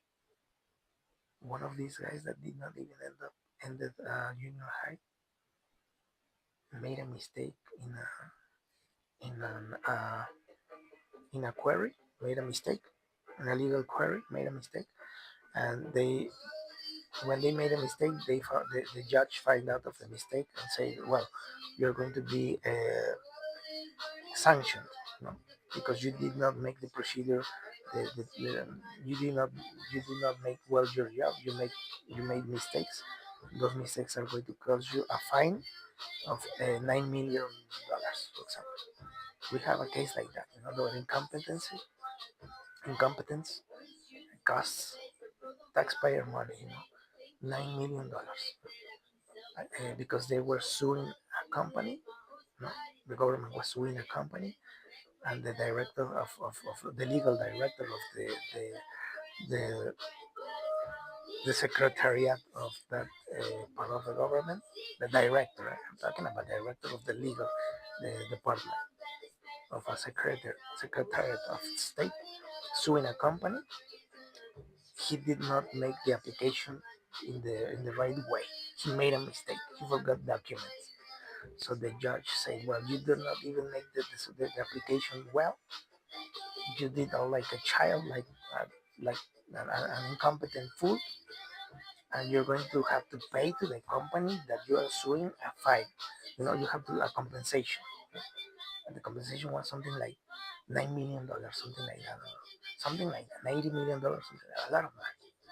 So the stupidity of one guy cost taxpayer people like us, like we all that pay taxes, money and time, you know, and shame, because we said, how the hell this guy is the director of the legal department, and he does not even knows how to apply to a procedure in the legal system. I mean, for crying out loud, it's insane. It's insane. That's a real situation that happened, and it cost us a lot of money. I mean, the government had to pay a lot of money to the company because the guy did not put the application in the right way. I mean, for crying out loud, for crying out loud. True story, true story.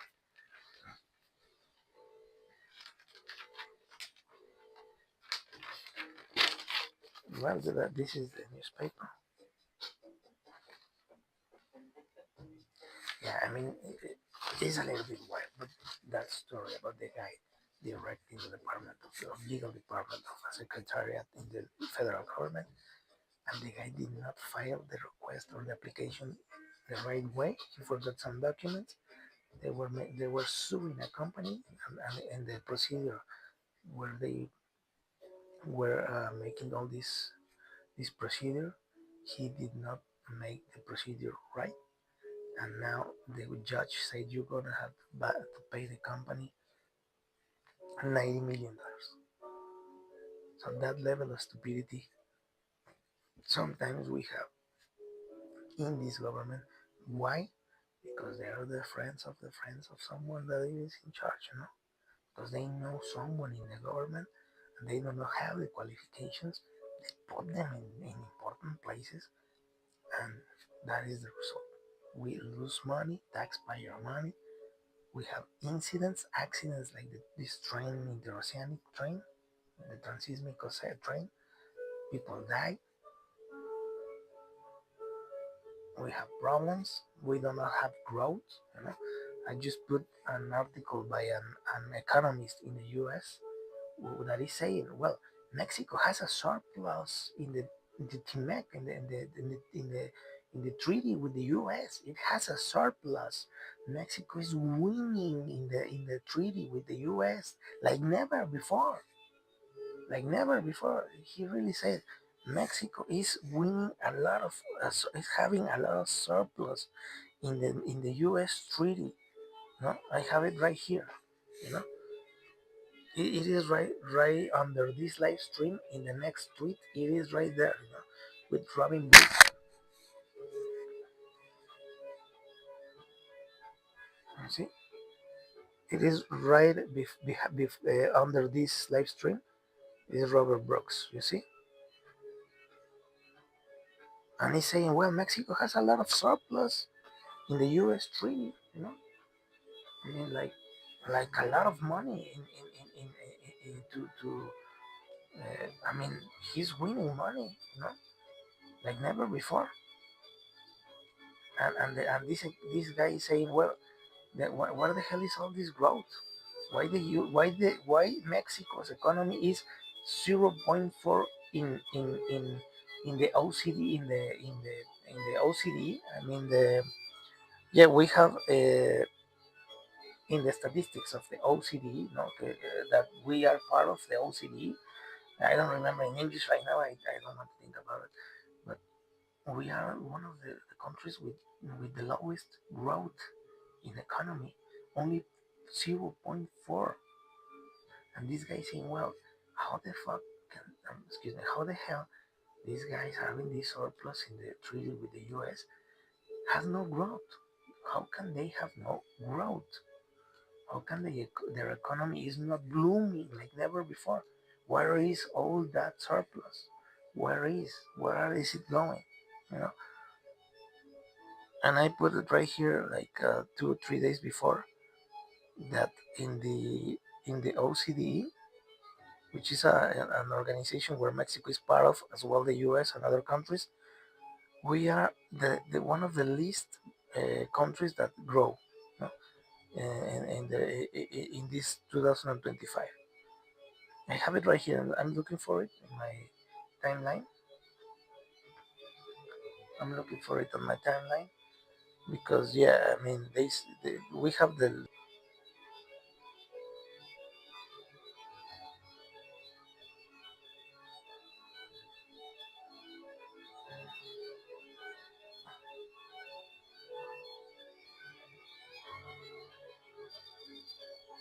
yeah. I'm trying to find it.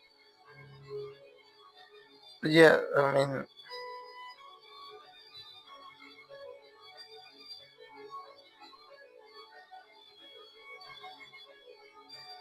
yeah, we have a very very low growth, right? So here this guy is saying, how can Mexico have all this surplus and you don't see the Mexicans doing better? You, know? You don't see Mexicans having a higher wage. You know, well, the reform that we have for the 40 hours a week, the president stabbed us in the back and signed and documented a decree where she destroyed the 5 days of work to rest days, to these 2 days off, and she returned to 6 day work, 1 day off, increased the extra hours a day to 12, and she betrayed everything. You know, the original bill that was proposed was 5 days of work, 2 days of rest. Like anyone else. 40 days a week, 40 hours a week, no more extra hours. And the president in December, in one of these spectacles, the shows that she makes in the morning, came out and signed out a document that said, she signed it out and said, 6 days of work, one of rest, 1 day off, increased from 9 extra hours to 12 each day. The possibility that they can do this nasty stuff, the so-called business people, because they only exploit labor, that's what they do. Because a businessman does not exploit people like this. We have people working 70 hours a week. We have nurses in hospitals denouncing they're working 70 hours a week. We have a bill that was passed in the lower and higher chambers that proposed 5 days of work, 2 days off, 40 hours a week, and the president stabbed everyone in the back, everyone, and signed off a document, a decree that says 6 days work, one off, increase the number of extra hours to 12. 12? I mean, you have a work day up to 12 hours a day. A day. She did that when she signed that document. She signed that document, which increased the amount of the stress, the amount of work that you have to do each day. So she betrayed everyone with that document, stabbed us, everyone in the back, which were all of us that were pushing the bill as it were originally. And she signed off that document betraying us all. And she even said that up until 2030, I mean, 5 more fucking years to apply the 40 hours. I mean, why do they need 5 more fucking years? To do what? I mean, these people is retarded or what the hell? They only betrayed people. 5 fucking years to they have, well, this SSC, I mean, it's just unbelievable. This work week, I mean, this is from 1960, 1960. The 48 hours a week comes from 1935, 1960. Everyone applied it in the 80s, in the 90s. And in Mexico, 2025, 81, 5 more fucking years. These people is fucked up in the heads. I don't know what they have in the head, but they're fucked up. And the president signing the document, destroying the two the days off to one, and increasing the work day to 12 hours. I mean, these people is fucking the head. But anyway, betrayal. I mean, like the worst betrayal ever. And now this economist is saying, well, how the hell Mexico has this surplus in the economy, you know, with the U.S. trade, and he's starting to say, where the fuck is that money? You know, he's starting to say this. He puts this graph. Well, they have all this surplus, between Mexico and the U.S. Where the fuck is all this surplus? Why do we not see better wages? Why do we not see better jobs? Why do we not see more benefits like social benefits like healthcare and whatever? Why do we not see people with more money? They say on paper Mexico has everything going for it. He says export to the US have never been stronger. FDI is very healthy blue, but all this good fortune ends up adding up to not much. Real GDP has stagnated since 2018. Mexico's broader population doesn't benefit. We, the citizens, do not see this surplus, this economic surplus, this GDP in good numbers. We do not see it. And I say criminal greed and gross corruption are destroying Mexican's future. No, destroying Mexican's future. And why do I say this? Because turns out, no, that these criminals that we have for government, you know, I'm gonna put a document here,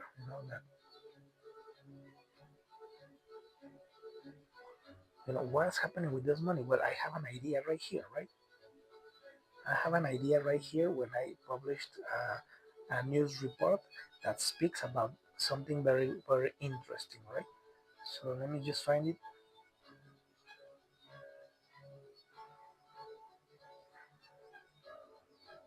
I might not. Let me find it here on the tablet because I don't think I reposted it. I think I just gave it a like. I did not repost it, but I'm gonna search on my tablet if I find it because I think I gave it a like because I wanted to have it like um, the follow up. I wanted to have it. Well, here's another one. Look at this one. This is the other one that I was saying. Let me just do something here very quick. This is the another one. You see, Mexico goes from out to outlet, buys used trains to England to the Istmo. That's how they are. 60-year-old trains for the Istmo that has derailed. The train derailed. 30 people dead. 30 people died.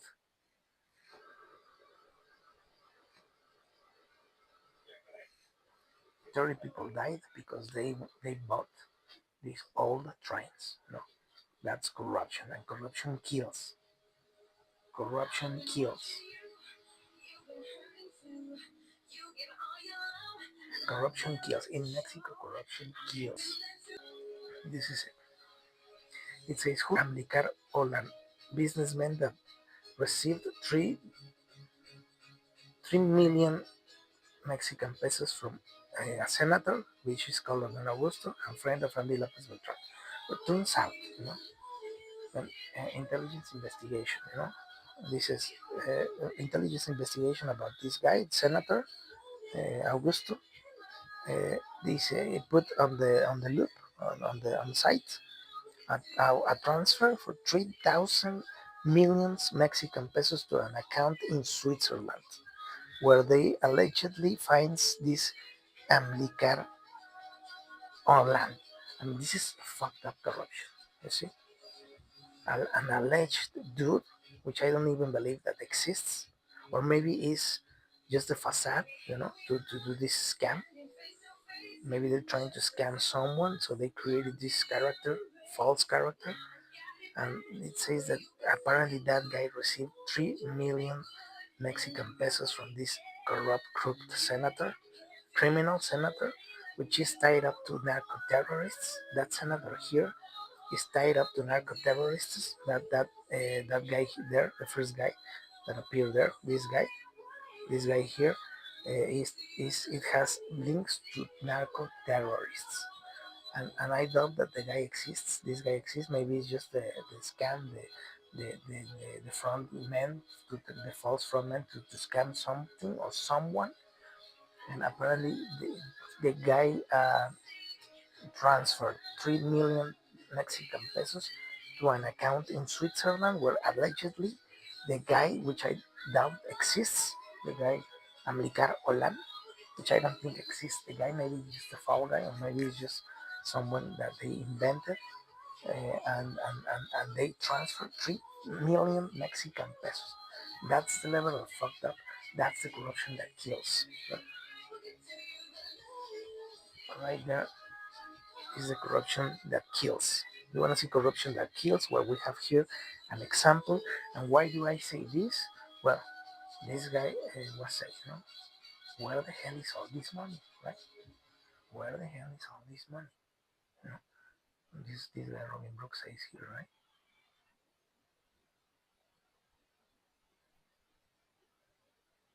This guy Robin Brooks says Mexico had a huge investment boom in 2024, 2022 to 2024.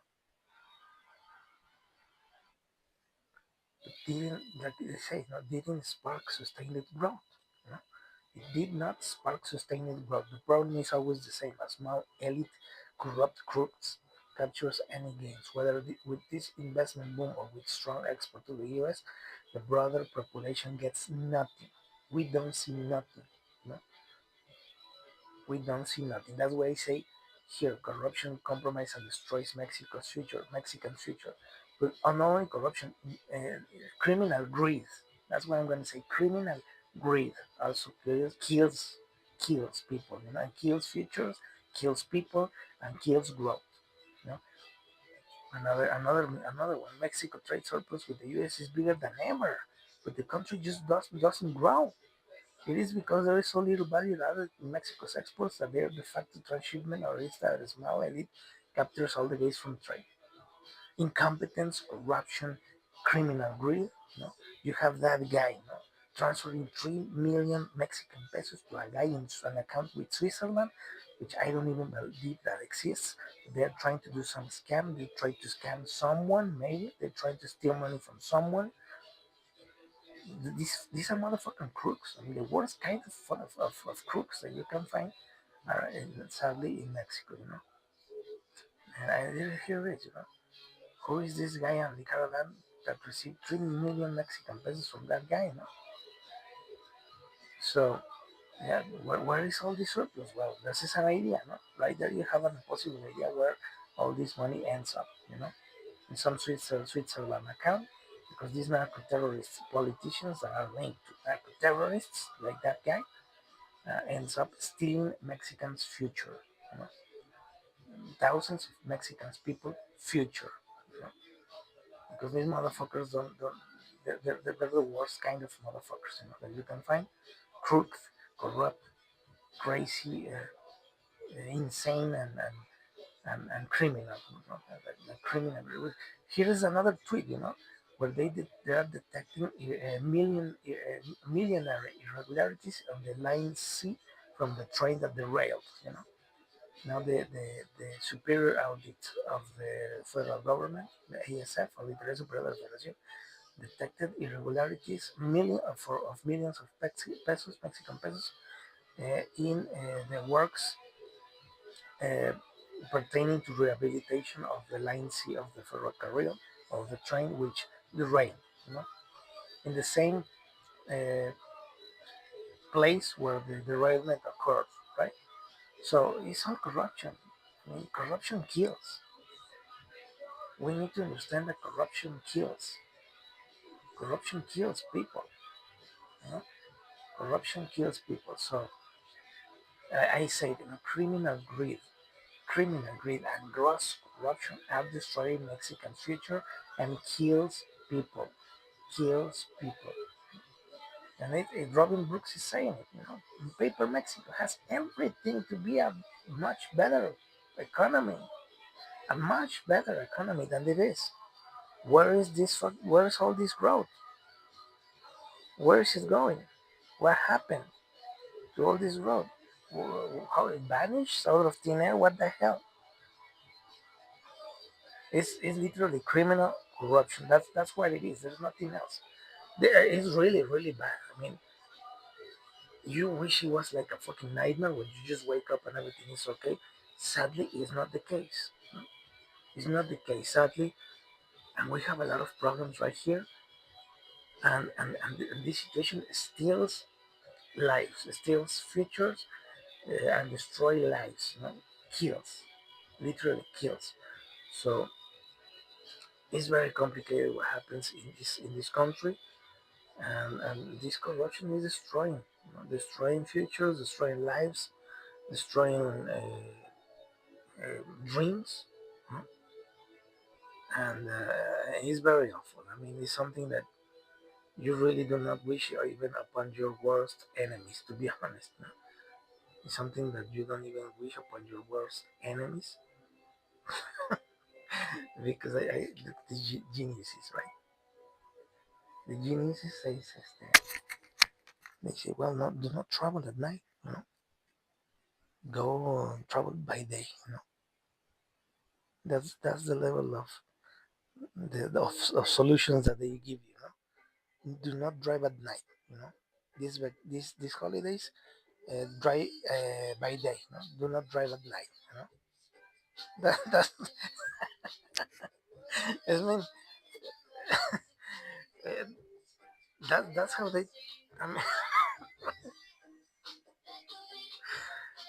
I'm laughing because this guy, the tweet that I retweeted, this Marieto guy, they say such an imbeciles, you know, such imbeciles, put by imbeciles, le pone así, ¿no? Such imbeciles, he puts, you know. It's like the other guy said, no, no, if, don't get sick, you know. If you don't have problems, don't get sick. If you don't want to be assaulted or be part of or suffer a robbery, do not go at night. You know? Do not get sick. Do not go at night. Um, you don't want to pay higher bills. Do not spend light. Turn off your lights.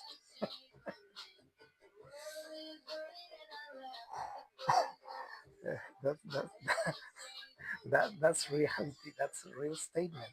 They came out on with the press and say, well, if you don't like to pay much energy bills, turn off the lights. Turn off your lights. Stop using much light.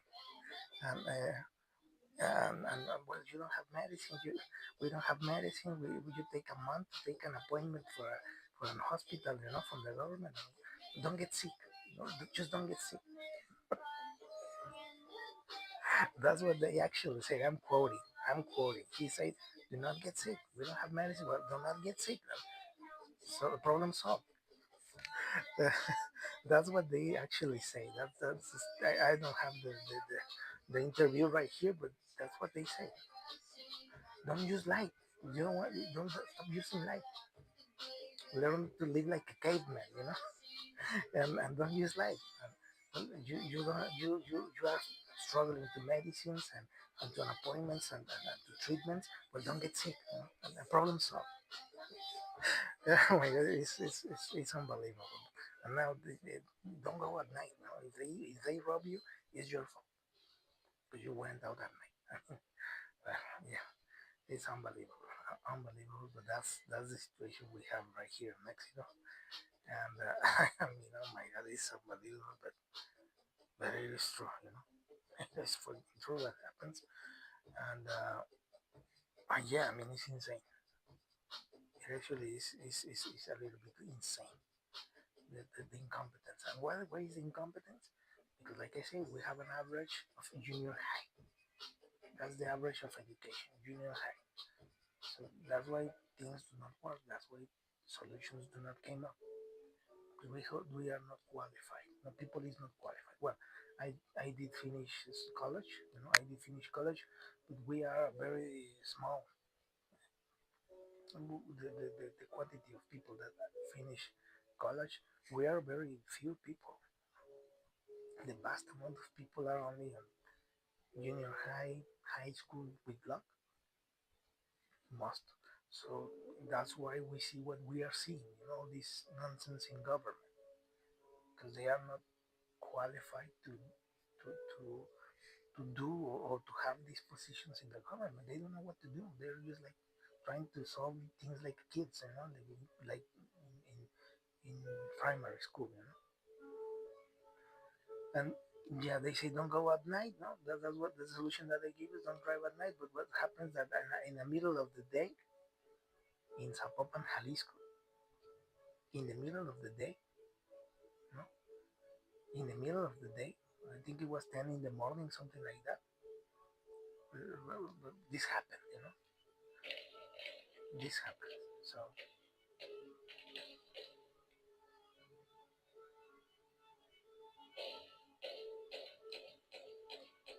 you know, the yeah, the media reports in Zapopan, Jalisco, gunshots, you know. Apparently, an businessman was killed, you know, shot to death in his, I think it was a Ferrari, something like that, shot to death, you know. That and it was daylight, you know. I mean, no, there is no policeman. It was like 10 minutes there, gun shootings. I think it was near downtown in Zapopan, Jalisco. No police, no police. You hear the gunshots, you hear the party, you see all this nonsense, all the madness, and no police. No, no police at all. So no police at all. Zero police. So yeah, but they put this don't go at night. No, don't go out at night because the you need to drive by day. Well, people are driving in the day in the middle of a city like Zapopan, Jalisco, and this happened. This happened. So and in plain day. It was not night. It was not in an isolated place like in a weird road, or a obscure road in the middle of nowhere. It was in Zapopan, Jalisco, which is like a city, and there were houses, there were stores, businesses open, and in the broad daylight, this happened. So yeah, there was an Oxxo right there. You see, an Oxxo, the popular store here, where there are many people goes by there. Many people buy in this type of stores. Well, some other fact, this newspaper, you see, Oxxo. So they're very common places, and well, you see, I mean, it is not like you don't hear anything. There's a loud sound. I mean, it's an awful sound, a loud sound. In the middle, almost in the downtown, no police appear, no police show up, no, zero police, guys with tactical gear, vests, rifles, I mean, I see rifles, maybe M1, maybe, I don't know, they're rifles, you see? Daylight, daylight. Um, where's the security? Where's the police? No police, you see? People hiding in plain sight, people driving backwards, they're trying to move away from the conflict, you see?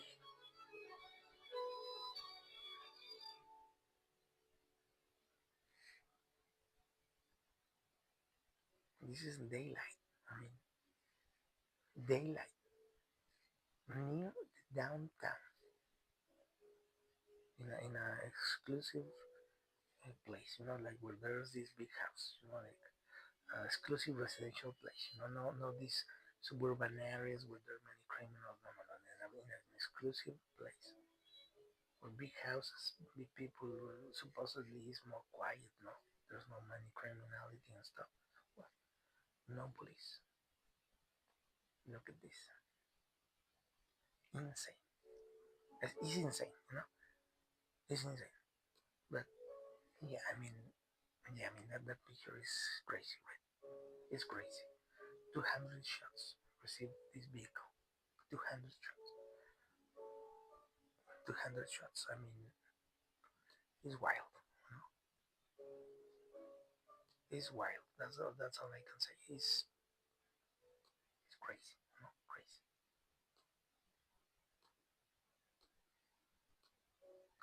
I mean, it's insane.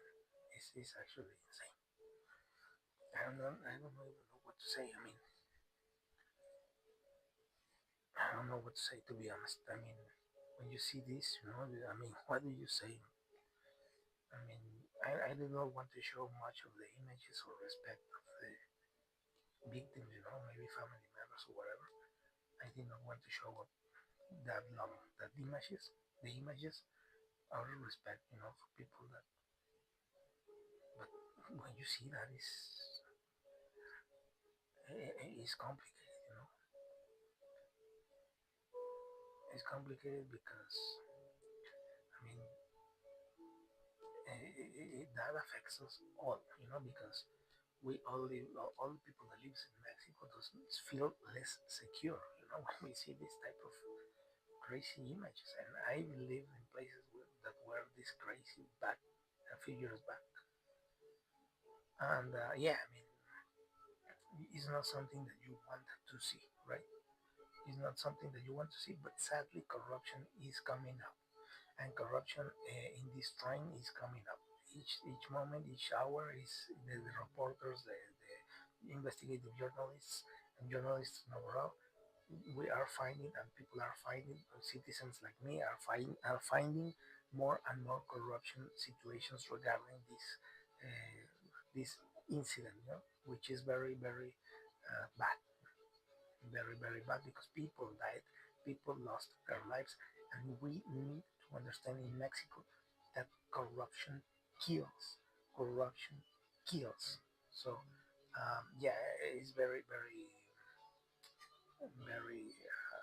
complicated. They're reporting this video, for example, has 2 hours, where they say that in social media people are reporting that this train suffered failures the night before of the incident, you know, and one person recorded that the wheels were locked in, you know, the wheels were locked in, and this video captures the moment where the wheels are completely locked in, and that's why they're sparkling, you know? All these sparks is because they are locked in. And why happened this one? I put it right here, right now. They bought 60-year-old trains from England and reported them as new. That is corruption, and corruption kills. You know? And probably, sadly, it's very sad to say, probably corruption is responsible of these 13 people being killed in this awful accident. You know? So yeah, it's sad. You know, and what is the least the president could do? But the least that she could do was go there, you know, go to this place and show up in the hospital to see what the hell is going on and investigate what the hell happened. You know? That's the least she could do, you know? And she is doing it. She is showing up there, visiting the hospitals, seeing what the hell happened with the victims of the injured people. That's the least she could do, but at least she is doing it. You know, she is showing up. She is investigating. She is in the place. She is not in her desk waiting for the information. She is showing up in the place to see what the hell happened. So that is the least she could do, and that's a good image right there. You know, showing up in the hospitals, what the hell happened, how is the people, what happened with the injured people, are they out in the out, are they um, serious conditions, in good conditions, are they in their houses, are they in the hospital or whatever, you know? But yeah, there many people are signaling towards this guy, you know, the guy that is in the picture, because that guy was in charge of some of the hiring the companies that were building all these train lines. You know? So I mean, it's corruption. Probably there is going to be corruption involved. You know? So yeah, I mean, sadly, I think it will be. But yeah, and yeah, but here people, no citizens like me, this guy Vaqueiro says, you know, each tragedy comes with the same script, you know, and in an infinite loop. He says here, infinite loop of impunity. He says they announce an project, a government project. They steal the money. And here they chingan la lana. He says they steal the money in the second step in red, and then in purple they they come up to the opening day when it's not well done. You know, it's with mistakes, with corruption, with something. It happens an accident. You know, an accident happens. They they they pick someone to blame. You know, reparten culpas. They pick someone to blame, and they attack all the persons that are questioning why it happened. You know, and it's not that off. You know, it's kind of. You know, to me, it's more or less. They say we're going to do something, we're going to do something. They steal the money. They they make the inauguration day, which is all back now. And an accident happens. They pick someone to blame. They attack those who question the narrative, They ask for answers, and their cycle repeats. It's not the first time that happens in Mexico. No? Many times it happened, and many people are start talking about that. So yeah, I mean it's sad, it's sad, but yeah, I'm gonna finish because I don't want to speak that much about this incident. I think it's I don't want to focus so much on that. I just want to say there is corruption, of course, and that is independent of the government. Regardless of which or what political party or government is in power, corruption kills. That is the problem, and corruption steals Mexicans' future. And it has been doing so for many long time, and we need something to fix this awful gross corruption that we have in Mexico because it's too much. I think corruption in Mexico has going off the rail of all that you can tolerate, to be honest. Being completely honest is off the chart, completely off the chart, and something has to be done here because it's unbelievable. So to end up all this exercise in English, it's been a while since I've been doing it in English. To finish this today's exercise of registering all these developments and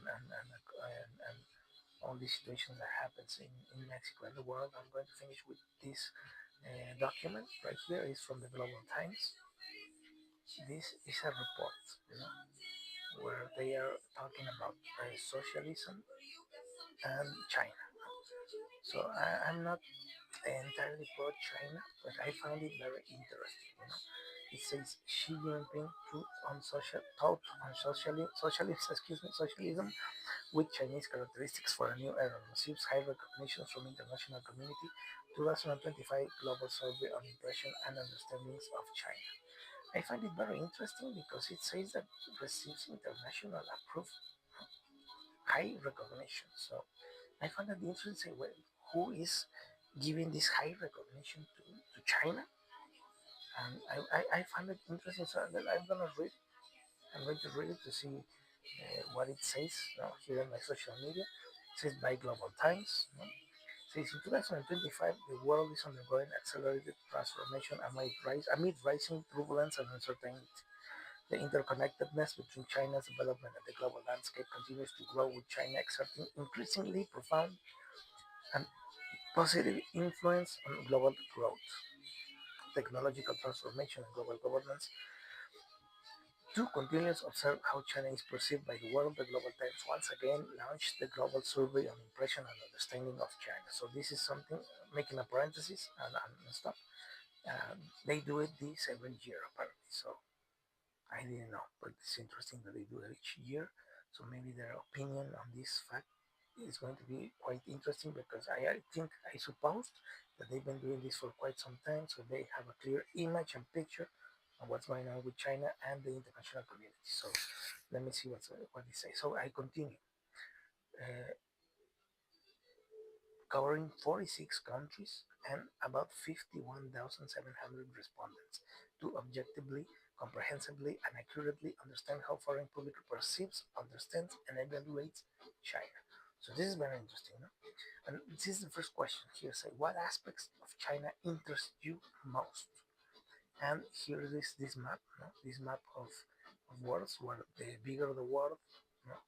This image, where the bigger the world is, the more people say this word. So culture in first place with the bigger size.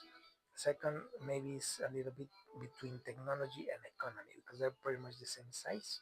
So technology, culture, and economy are the aspects of China that interest most of the people. We have Chinese cuisine, like in third place for there, science technology over there, like in third place, and development over there, like in like in third place. So this is like the biggest aspects that interests in people, from 46 countries. So yeah, I think that's the overall picture. Technology, culture, and economy. Maybe Chinese cuisine, maybe Chinese girls. I mean, who knows? And about the survey, let's see, this global survey was conducted by the Global Times Institute. The sample of surveyed countries includes 15 developed countries and 31 developing countries. I think that's important as well that they clarify this, covering representative countries across our continents, as well as G20 countries, 9 BRICS countries, and 10 ASEAN member states. China itself is not included. So it has like a sample for everywhere, ASEAN, BRICS, G20, developed, non-developed. So I think it's very fair. This the universe of people that they choose. I think it's very very fair, very well distributed, and I think it's going to be a very interesting results from this survey.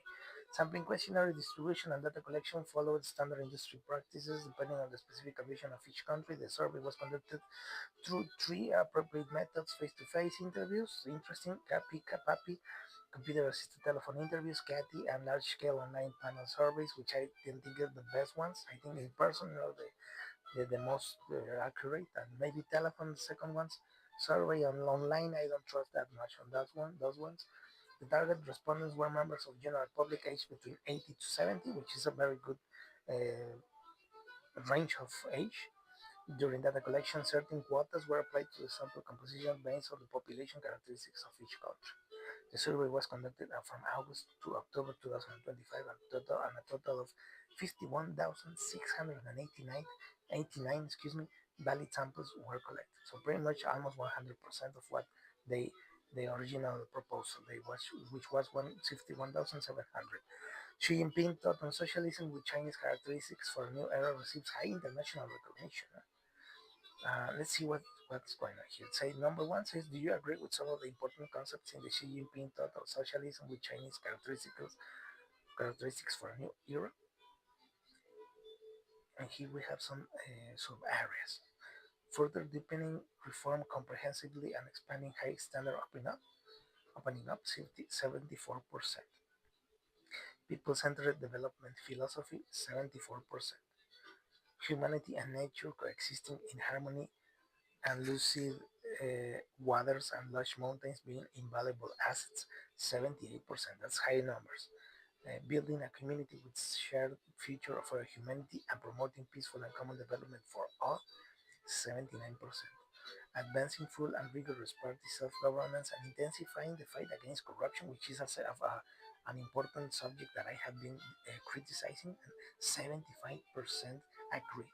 So we, most of the people, we are on the same page, you know, which is people-centered development, the focus on people, humanity, and nature, better coexistence with nature, mountains with everything, a community with shared future, not just benefit a bunch, the billionaires, no, common and shared future for all, for all, and that's a large number as well. Advancing full and rigorous party self-governance and intensified against the fight against the corruption, again, and a high number of people, we are on the same page that corruption is a big major issue, a big issue for everyone, because it kills development, kills growth, kills people, destroys future as well. So I think many people, we are on the same page on this thing.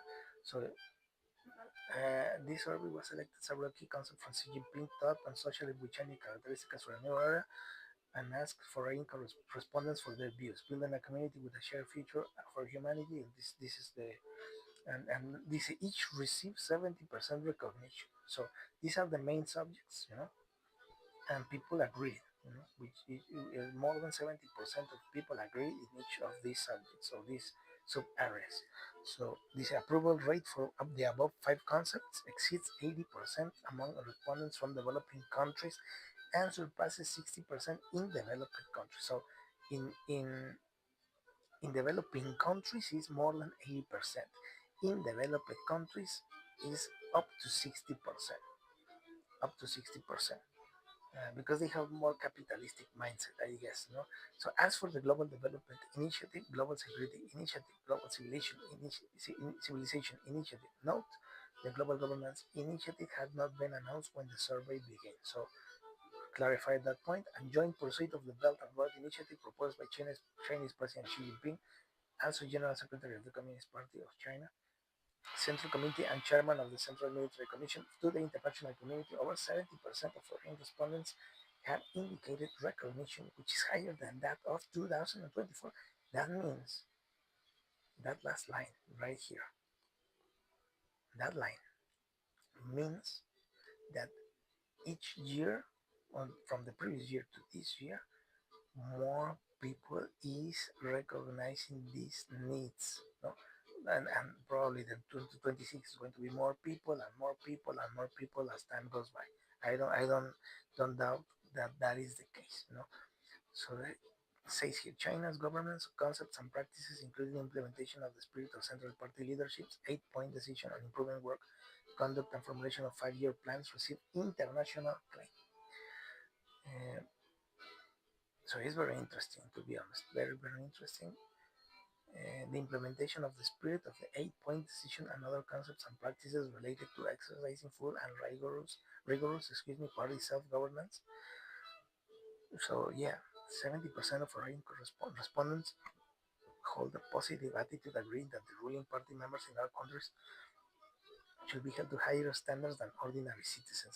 That this means they are on the loop. They are watched. Strict standards for the ruling party members are essential. This proportion reaches or exceeds 70% in BRICS countries, ASEAN member states, and African countries, and surpasses 60% in European and Middle Eastern countries. Which this means, no, like these guys are part of the working of the guys that take decisions. They need to have accountable and be watched more than a regular citizen. They need to be on the loop and vigilant and watched and supervised. Well, everyone will agree. I agree on that. But anyways, it says here like the blueprint for the 15th 5-year plan, which is 2026 to 2030, is already unfolding. This survey introduces China's development experience in formulating and implementing 5-year plans. More than three-fourths of foreign respondents have an objective and positive understanding and evaluation of this practice, agreeing that this is an important mechanism in China's economic and social development, and recognizing that formulating 5-year plans is an approach the government of my country will do well to adopt. In BRICS countries, Middle Eastern countries, ASEAN member states, and African countries, this recognition exceeds 80%. So these 5-year plans are very, very, very, very accepted. That's another interesting strategy. Excuse me. 5-year plan seems like an interesting strategy because you're not going like in a very long term, but it's not a very short term neither. So I think it's interesting. Many people as well find it interesting. I don't know if it's going to work for everyone, but it's very interesting. It says positive outlook on China's economic growth, recognition of its international status. And the second question is, are you confident about China's sustained economic growth in the next 10 years? And well, apparently 73% are confident, 5% not confident, 16% confident, and 6%, 16%, excuse me, confident, and 6% difficult to answer and or don't know. It is very clear, I guess. That's the next one. What level does China rank in the world in terms of overall national strength? 2025 in red, 2024 in blue, 24 in blue, and says comprehensive national strength 78%, which is higher than previous year. Economic strength as well higher than previous year, 82%. Military strength higher than the previous year, 76%. Sci-fi and tech strength 82% higher than the previous year. Financial strength as well higher than the previous year, and cultural strength it's the same, higher than the previous year, and so far so on with talent strength. So yeah, I think the chart shows the proportion of those who selected strong. Well, yeah, I mean, 70% of foreign respondents have a favorable impression of China, up to six percentage of points from 2024, so increased. Um, let's go to the next one. Over 90% of foreign correspondents have expressed interest in China, with more than 40% showing a high level of interest. So yeah, I mean culture, in developing countries and technology in developing countries. So yeah, I mean let's go to the next one. Which of the following Chinese products, technologies, culture elements have you heard about or used before? Well, I have used DeepSeek. I think I even still have DeepSeek here on my phone. Let me see if I still have it. I think I deleted it, but I used to have DeepSeek on on my my devices. No, yeah, I still have it over here. You see? Yeah, I still have it here on my tablet. On the tablet, I still have DeepSeek. You see? So yeah, I mean, yeah, I kind of use it more or less. Um, so yeah, I mean, DeepSeek, TikTok, smart driving vehicles, red nose robots, 85% robots. I mean, we are underestimating the robot potential, but it's coming. Robots are coming, yeah, and I think it's going to change the world. 90% online shopping, I guess we all have bought online stuff. We all have been into TikTok, and I mean, drones as well.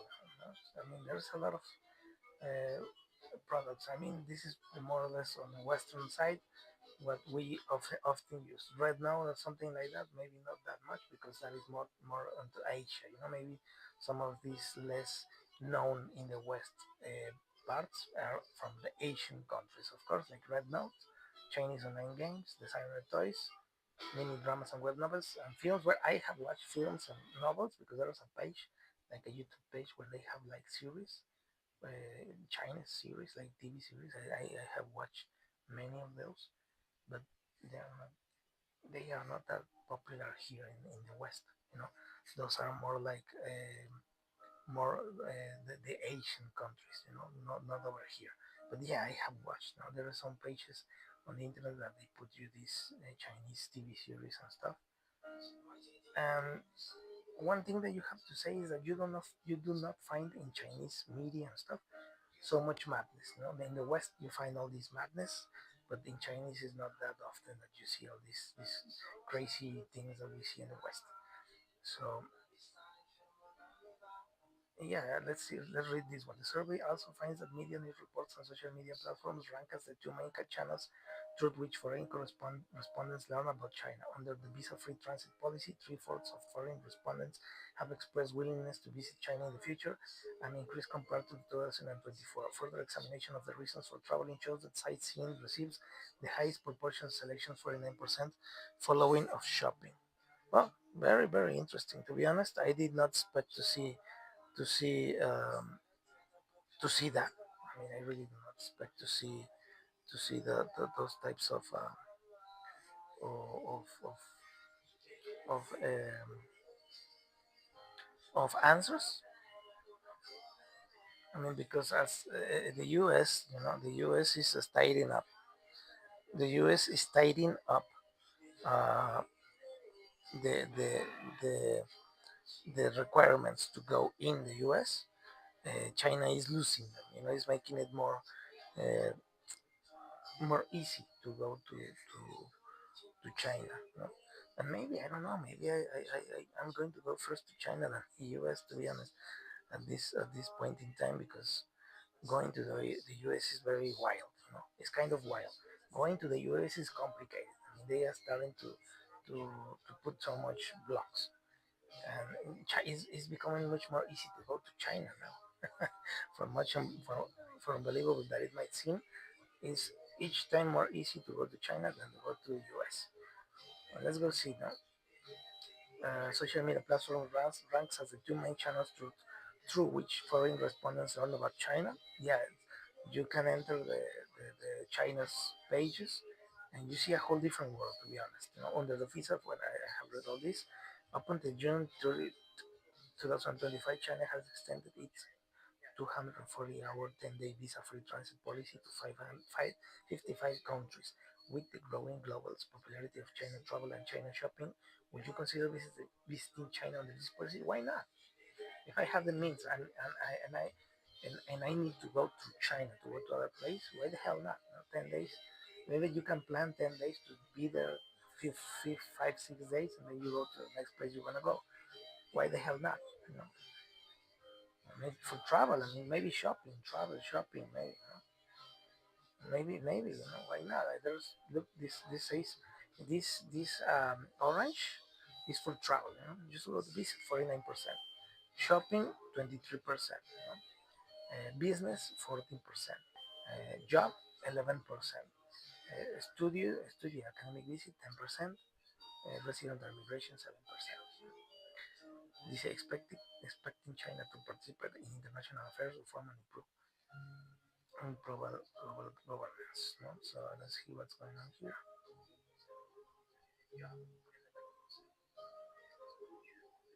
This nearly 60%, around 80% expect China to take more actions in the international ground. Nearly 60%, 58% to be precise, of foreign respondents expect the future international order to be an equal and orderly multipolar world system with every country participating equally in international affairs. This proportion exceeds 60% among respondents from BRICS countries, Asian member states, and African countries. 2025 marks the 80th anniversary of the founding of the United Nations and the 80th anniversary of the victory of the world and the fascist war. It's very interesting making a pause that China promotes the anti-fascist war. Very interesting when they use this, and I think that's kind of a problem to be honest. So they celebrating anti-fascist war is important, an important aspect from China culture and from China policies and from China. And I think it's very interesting how they name World Anti-Fascist War, because sometimes we don't see things as they are, but this is a very interesting concept, and I agree.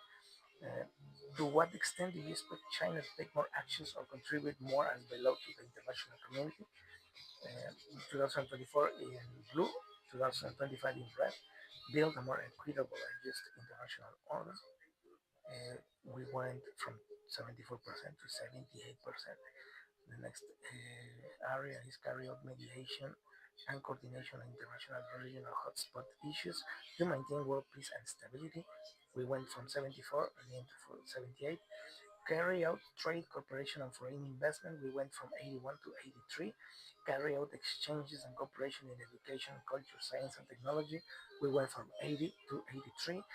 Carry out military exchanges and cooperation, peacekeeping, and counterterrorism operations. We went from 71 to 76, which was the higher gap in all the increases. It was like 5% gap. The other ones were like 3 or 4% gaps, something like that. And this one is pretty much five. Very interesting. Uh, well, I think this is. I'm not going to read all this. I think I already said it. Which country do you have more favorable opinion of, China or the U.S.? Average, China in red or orange, equal in purple and blue, U.S. So average 39%, equal to 25%, and US 26%.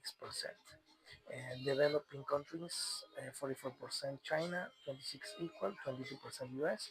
Developed countries, this is very interesting how this changes. Developed countries is 26 China, 23 equal, and 34 US. But you see, in developing countries is 44, and in capitalist countries is 34. No? You see, so the US, not even in the capitalist countries, the US is not well seen. They seen as a bad country. This is starting to lose ground, even in developed countries, which are like the same thing. African countries 42%, 21% equal, and 31% the US. It's interesting because in the African countries they have a lot of 21% is a lot. I expected less, to be honest. In African countries, I expected much less preference for the US, but it's 31%. Although China is still 42% up. And Middle Eastern countries, of course, they're gonna hate the US. 58% China, 21% equal, and 11% the US, of course, because they hate them over there for all the bombing and all the madness. Asian member states, 35%, China, 36% equal, and 21% US. So this losing ground. BRICS count, 52%, 52% in BRICS countries. 21% equal, and 19% US. European countries 31%. China 22% equal, and 30% US. Even in Europe, they are losing the US. So, it's not about the US versus China, but it is very interesting that they compare them, in this sense. That's very clear. I don't think there's no more explanation is needed. And yeah, this demographic analysis of the surveys data shows that among foreign respondents, the younger groups and highly educated groups, have more interest in China, more willing to engage with the country, have greater favorability, and stronger recognitions toward the country. This is consistent with the findings from the global from 2000 opinion survey from the 2024. And yeah,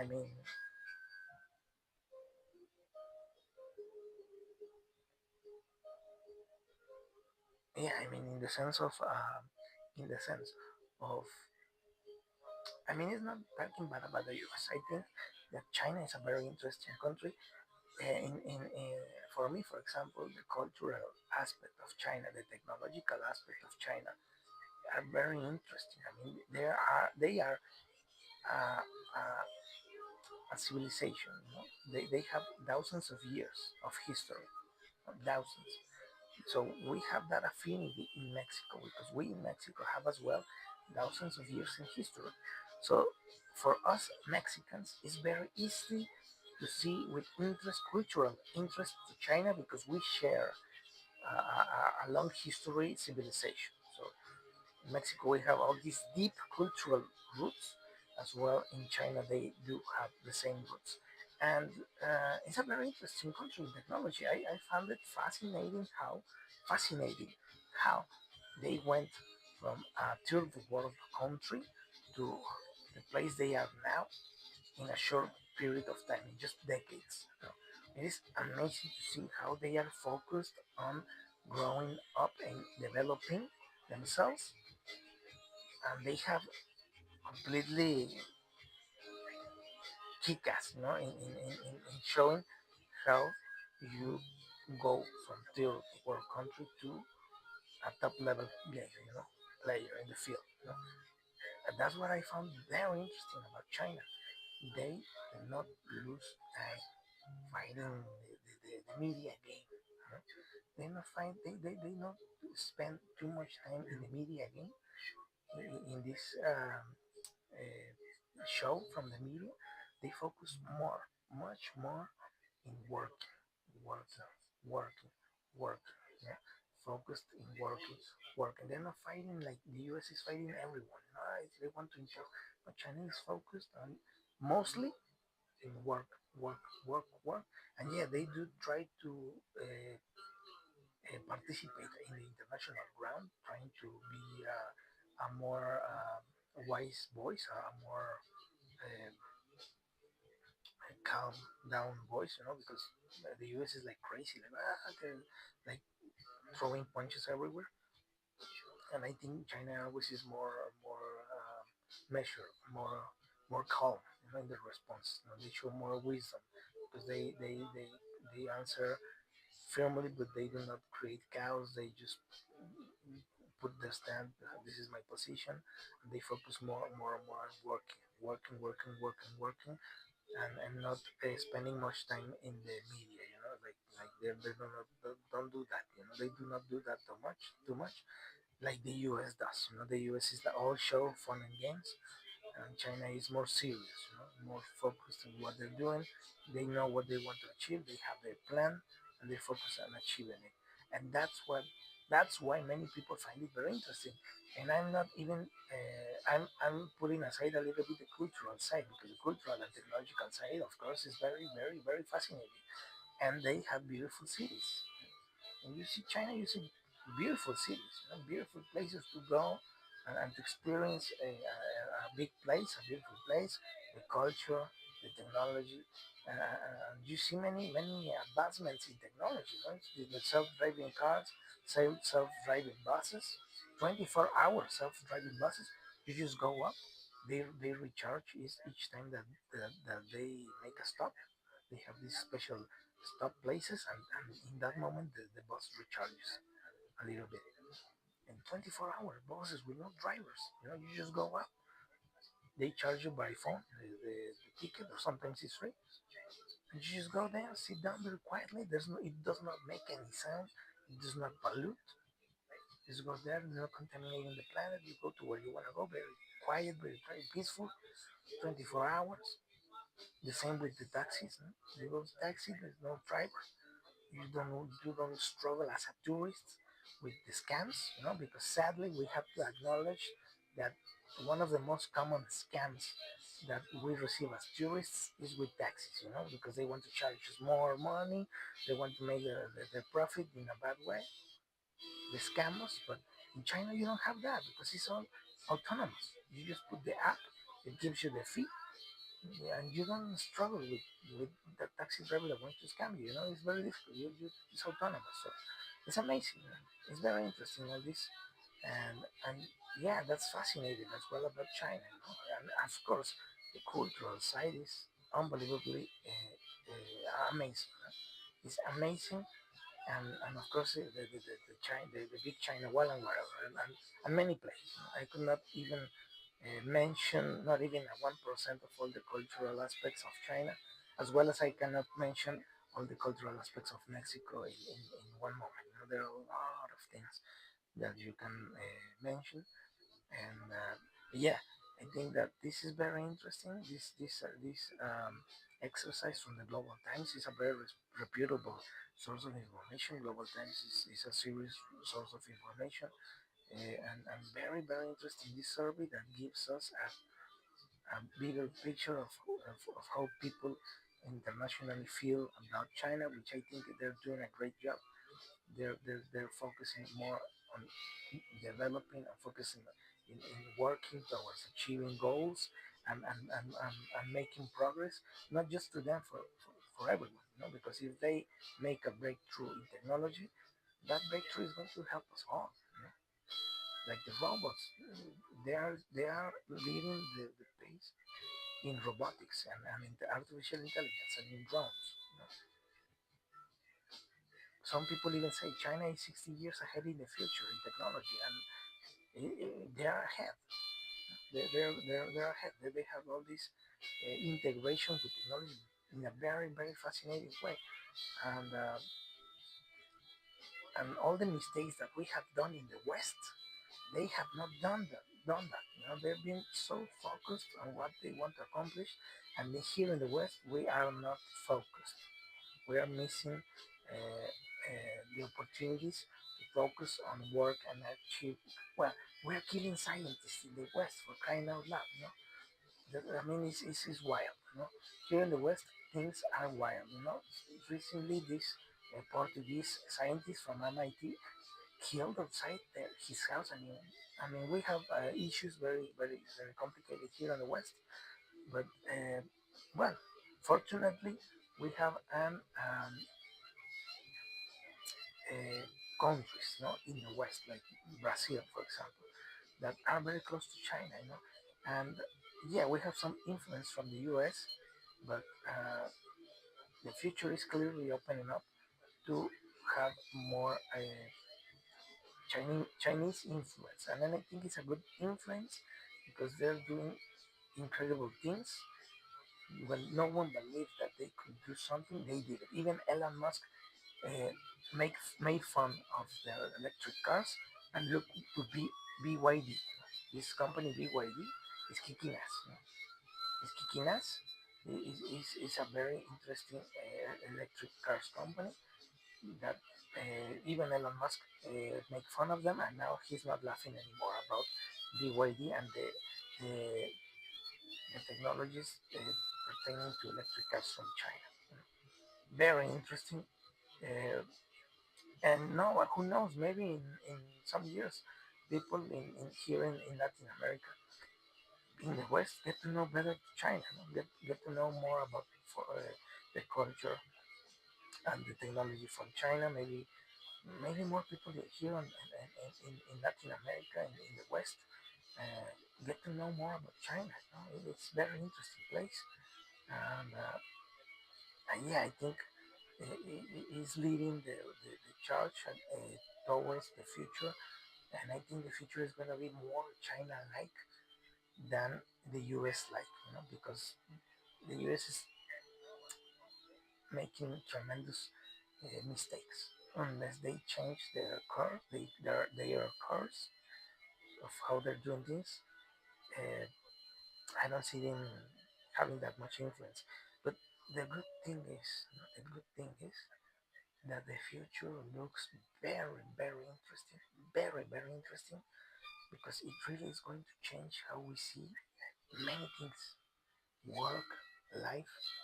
Uh, we're gonna have, I think, without, I'm not afraid to say, because I think, I really, really believe that in in the next decades, maybe from 2050 to 2100, we are going to have an renaissance, a new renaissance, the 2.0 renaissance. That's how I am going to baptize that that possibility. I'm gonna baptize it like this. I foresee that in the second half of this century, or maybe even before, but I'm foreseeing from 2050 to 2100, in that 50-year gap in this century, we're going to have a new Renaissance era, the 2.0 Renaissance. Well, if we remember the Renaissance, well, we have Da Vinci, we have Donatello, we have Miguel Angel, we have all these artists, Beethoven, Mozart, well, Newton, we have all these artists, all this era of abundance and culture and boom a big boom in culture, in music, in arts, in painting, in everything, in sculpture, this all these sculptures, like I don't know. Yeah, all these Italian sculptures, that they have all these statues, in the streets. When all this Renaissance era, when all this abundance and all this creativity came to people, Da Vinci, whatever, we're going to have something similar in the future, thanks to the abundance that the robots is going to create, and the fact that more and more people are going to be able to have time to exploit or develop their own creativity, their own talents, to produce, you know, books, writers, travel, pictures, photographs, sculptures, music, sciences. What do you think of? I think it's going to happen, and that because we're going to have general artificial intelligence, well, the AGI, artificial general intelligence, that is going to change things, and we are going to also have quantum computing. Those two are going to catapult humanity to the next level. It's like having nitrous oxide in a car, like having nitros, like you pump the nitros and boom, you start like triplying, quadruplying, three, four, 5 times more speed. Like you're going to 100 miles an hour, you put the nitros, and you reach 300 miles an hour. With the nitros on. That nitros is going to be robotics and artificial intelligence and quantum computing. This tree, and that is going to take us to the stars. I can almost see it. I almost see it in my mind. I can almost close my eyes and see that future right there, right there. People happy with no hunger, no poverty, no people living in the streets, no criminality. There's not going to be crime. No one wants, no, there's not going to be a need to be stealing money or having or committing crimes, because everyone will have what they need. Everything, household, health, money to travel, to do whatever they want. I almost can foresee it in my mind. I can almost grasp that future. Almost like it's there, right there, right there. But it's going to mean that we as humans, we also develop ourselves to less greedy, less selfish, people, because that future is going to require from us that we are more united, that we acknowledge that we are all the same. We have value. Life is precious. Defend life, the family. You know, think about others, not just myself. It's going to require a little bit this type of mentality. We are a humanity, not just from one country, for no, no, no, a humanity. But that are the changes that we are going to have to accomplish all these things. So yeah, so well, with this 3 hour of of transmission today, but I felt like I needed to talk about the future as well. I was talking about the past with these mistakes that we have been made to understand the present. For example, putting for as an example Albert Einstein and Israel and Palestine, but with the intention to think about the present, but as well think about the future. So if we see this, it's like a travel. We travel in time today because we started in the past, 1940 something. We review the past with Albert Einstein, or the mistakes we did in the past, the mistakes we are dragging into the present, mistakes we are dragging to the present, the mistakes we are doing from the past to the present, and what we need to do to start changing the present to achieving the future. And I spoke about Mexico, about the world, the situation more or less about the world and the problem which is corruption. We are not doing things the right way. We are thinking more about me than us, no, the world, humanity as a whole. No? And that is what this future requires of us. But we can do it. And China is showing us like a plan, like a possibility. No? When we see China, we see, well, there is a chance. No? We see China that is working well. And there is a chance. There is a chance, a real chance. When China is showing up everyone that it can be done, well, we see a chance. We see a possibility. We see the light at the end of the tunnel, and we see, well, maybe this robotics, this artificial intelligence might not be as science fiction as we might believe. It's very real possibility that we can go to the things that I'm talking about. That we can accomplish that kind of goals in the future. And yeah, robots are going to work for us. They are going to work for us, and they're going to work 3 times more faster than we actually do because they're not going to rest. They're going to have three working shifts, no? 24 hours they're going to be working. 24 hours, 365 days a year. They're not going to rest. So that is going to catapult humanity 3 times faster, to produce 3 times faster what we produce in 3 years, we're going to produce it in 1 year. The problems that we take to fix, the problems that we cannot fix in maybe decades. We're going to fix all these problems in physics, in science, like diseases and all this stuff. If we think that it's going to take us decades to solve cancer, with artificial intelligence robots, we're going to fix cancer in a week. A week. And we are not going to be surviving. We are not going to be in survival mode, humans. We are going to be in a prosperous mode, we're going to be in the prosperous mode. I mean, we're not going to be surviving. We are going to be thriving. Thriving. There's a difference between survive and thrive.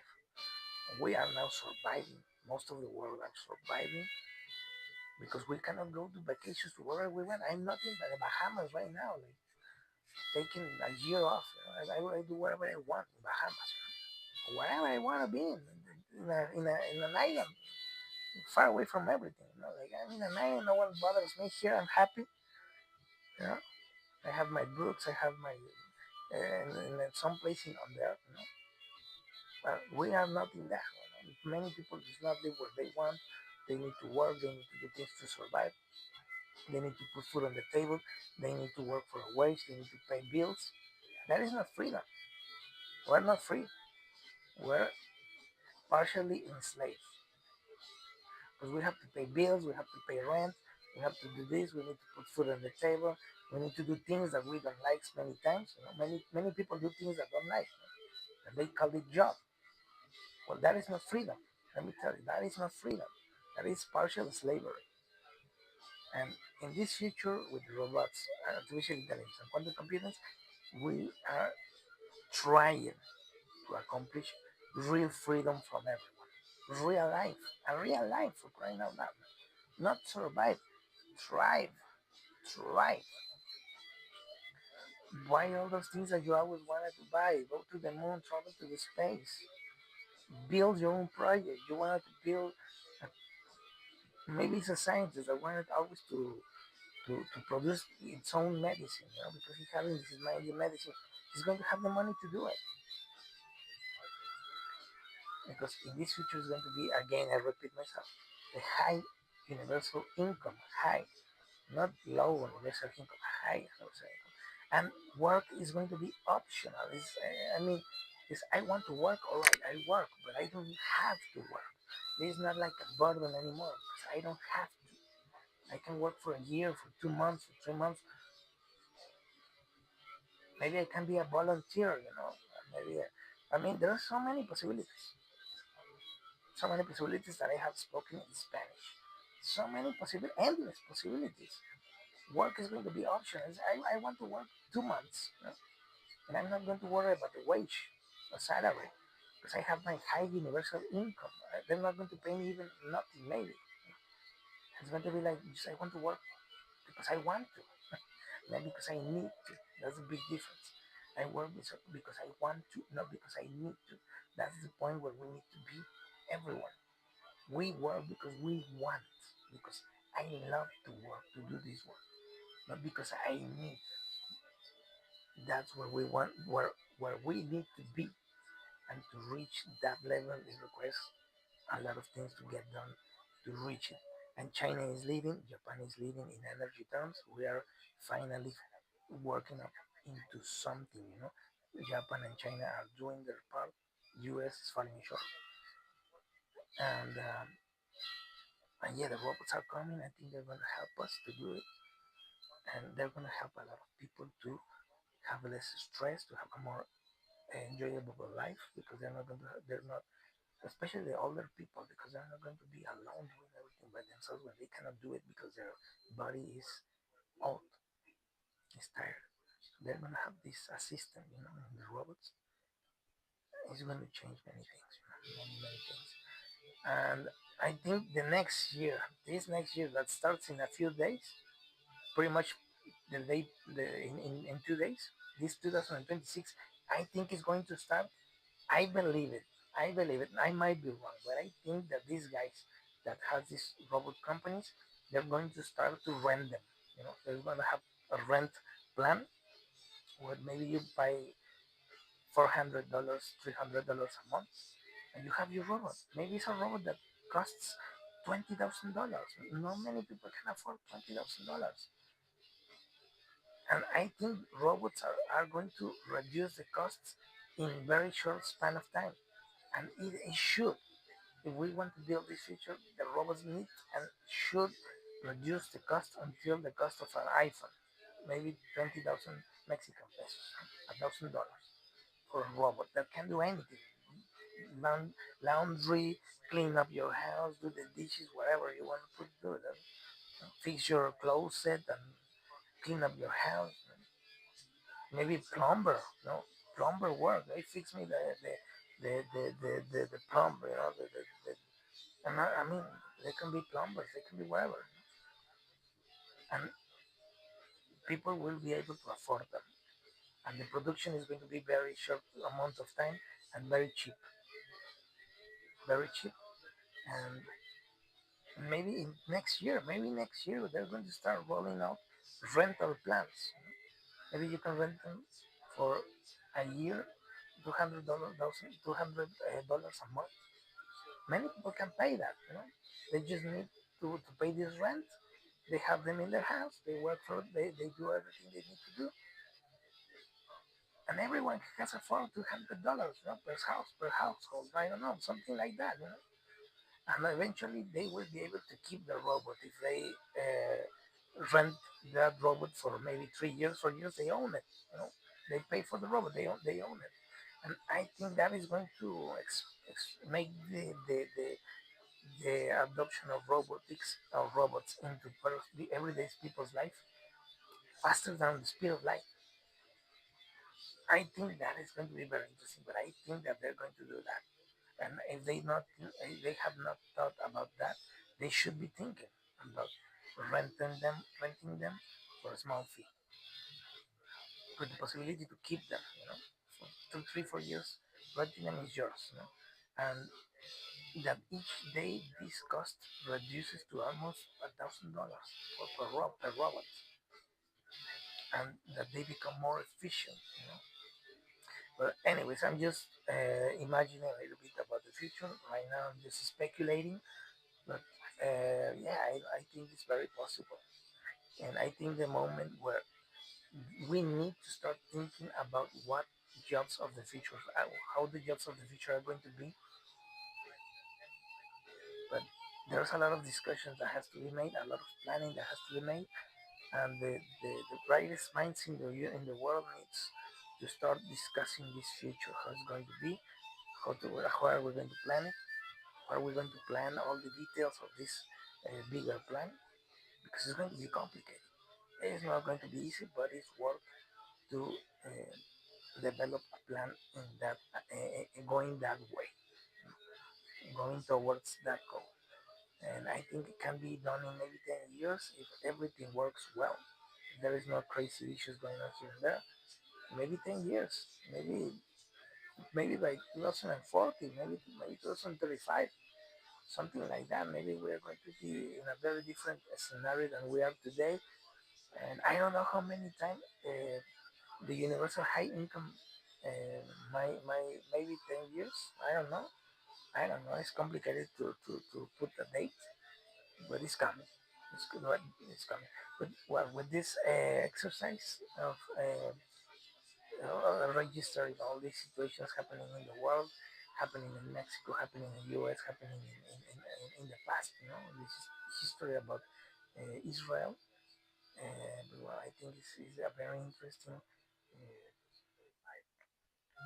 It's a very interesting times to be alive. Indeed, very very interesting time to be alive.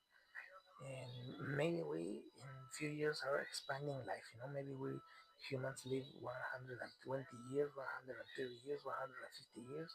Maybe maybe people that are alive today, we that are alive today that are still young, maybe we see immortality. I mean, maybe we start to see that we can be immortal. There is a way to be immortal already, which is to copy your brain and put it into a machine, put it into as an artificial intelligence that can mimic you, and that way you can be immortal already, in a way.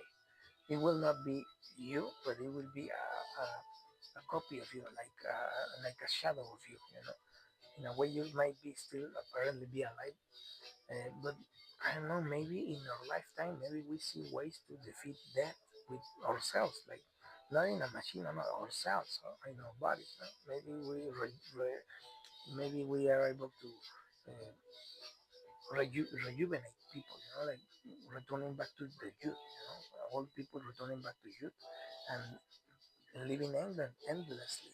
Maybe with artificial organs or something like that. I mean, it doesn't sound crazy at all. I mean, it's not. It does not sound crazy at all because in the future, with all this technology, artificial intelligence, maybe nanobots. No one is talking about nanobots, but maybe that could be a thing in the future. I don't know. Let's see how these things are going. And very very fascinating times we're living. And with this, I finish this exercise corresponding to the 29th of December. I extend myself until now is 30th of December.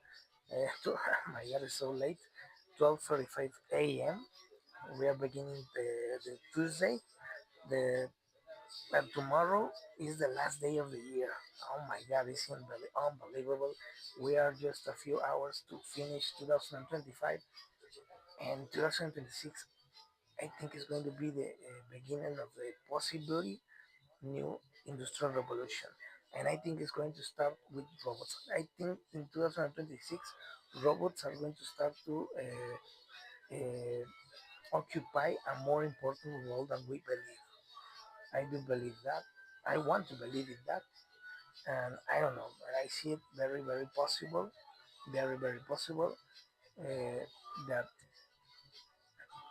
it can arrive to house, to houses, to do the dishes, to clean, to do whatever. And yeah, uh, I was going to say tomorrow, but no, today, Tuesday, before the end of the day, I'm going to upload another live stream like this one. I prefer to do live streams because when I record myself in a video, sometimes it takes like 2 3 hours to upload a video, 15 minutes. It takes too long to upload the video, so I prefer to do this in live stream because I finish live stream and immediately saves now the replay. So I prefer this way. But yeah, I think um, this new year is going to be great, and yeah, let's see what the future prepares for us. And I think it's going to be great. And I think it's going to be not weird, but it's going to be fascinating. And the possibilities is going to be endless, endless possibilities. And I don't know. I think the future is going to be. I think it's going to be one of those times where many things changes, and you did not expect so many things changing. I feel like that, like there is like uh, improvements that you don't expect, but they're going to happen soon. And I think everyone feels the same. I think everyone feels that something big is going to change, like improvements in everyone's life in the world, even that we did not maybe even imagine. But well, who knows? I mean, I don't want to to jump the gun, like they say. But yeah, if I don't know, maybe I hope that anyone who sees this can have the same hope for the future. They have the same dreams for the future. Things kind of are not good in this year. They were not the best.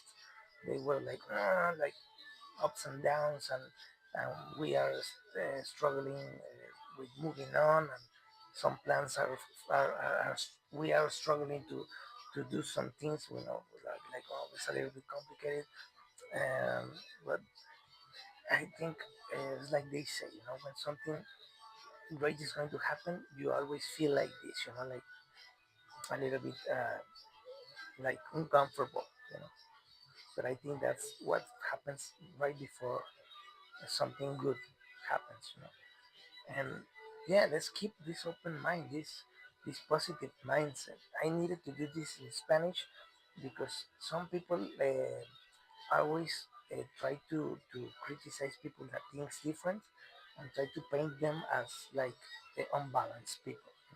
That's why I wanted to say it in English because people that does not like someone or hates someone, they always try to sell the image of he's unbalanced, he's crazy, he's like paranoid.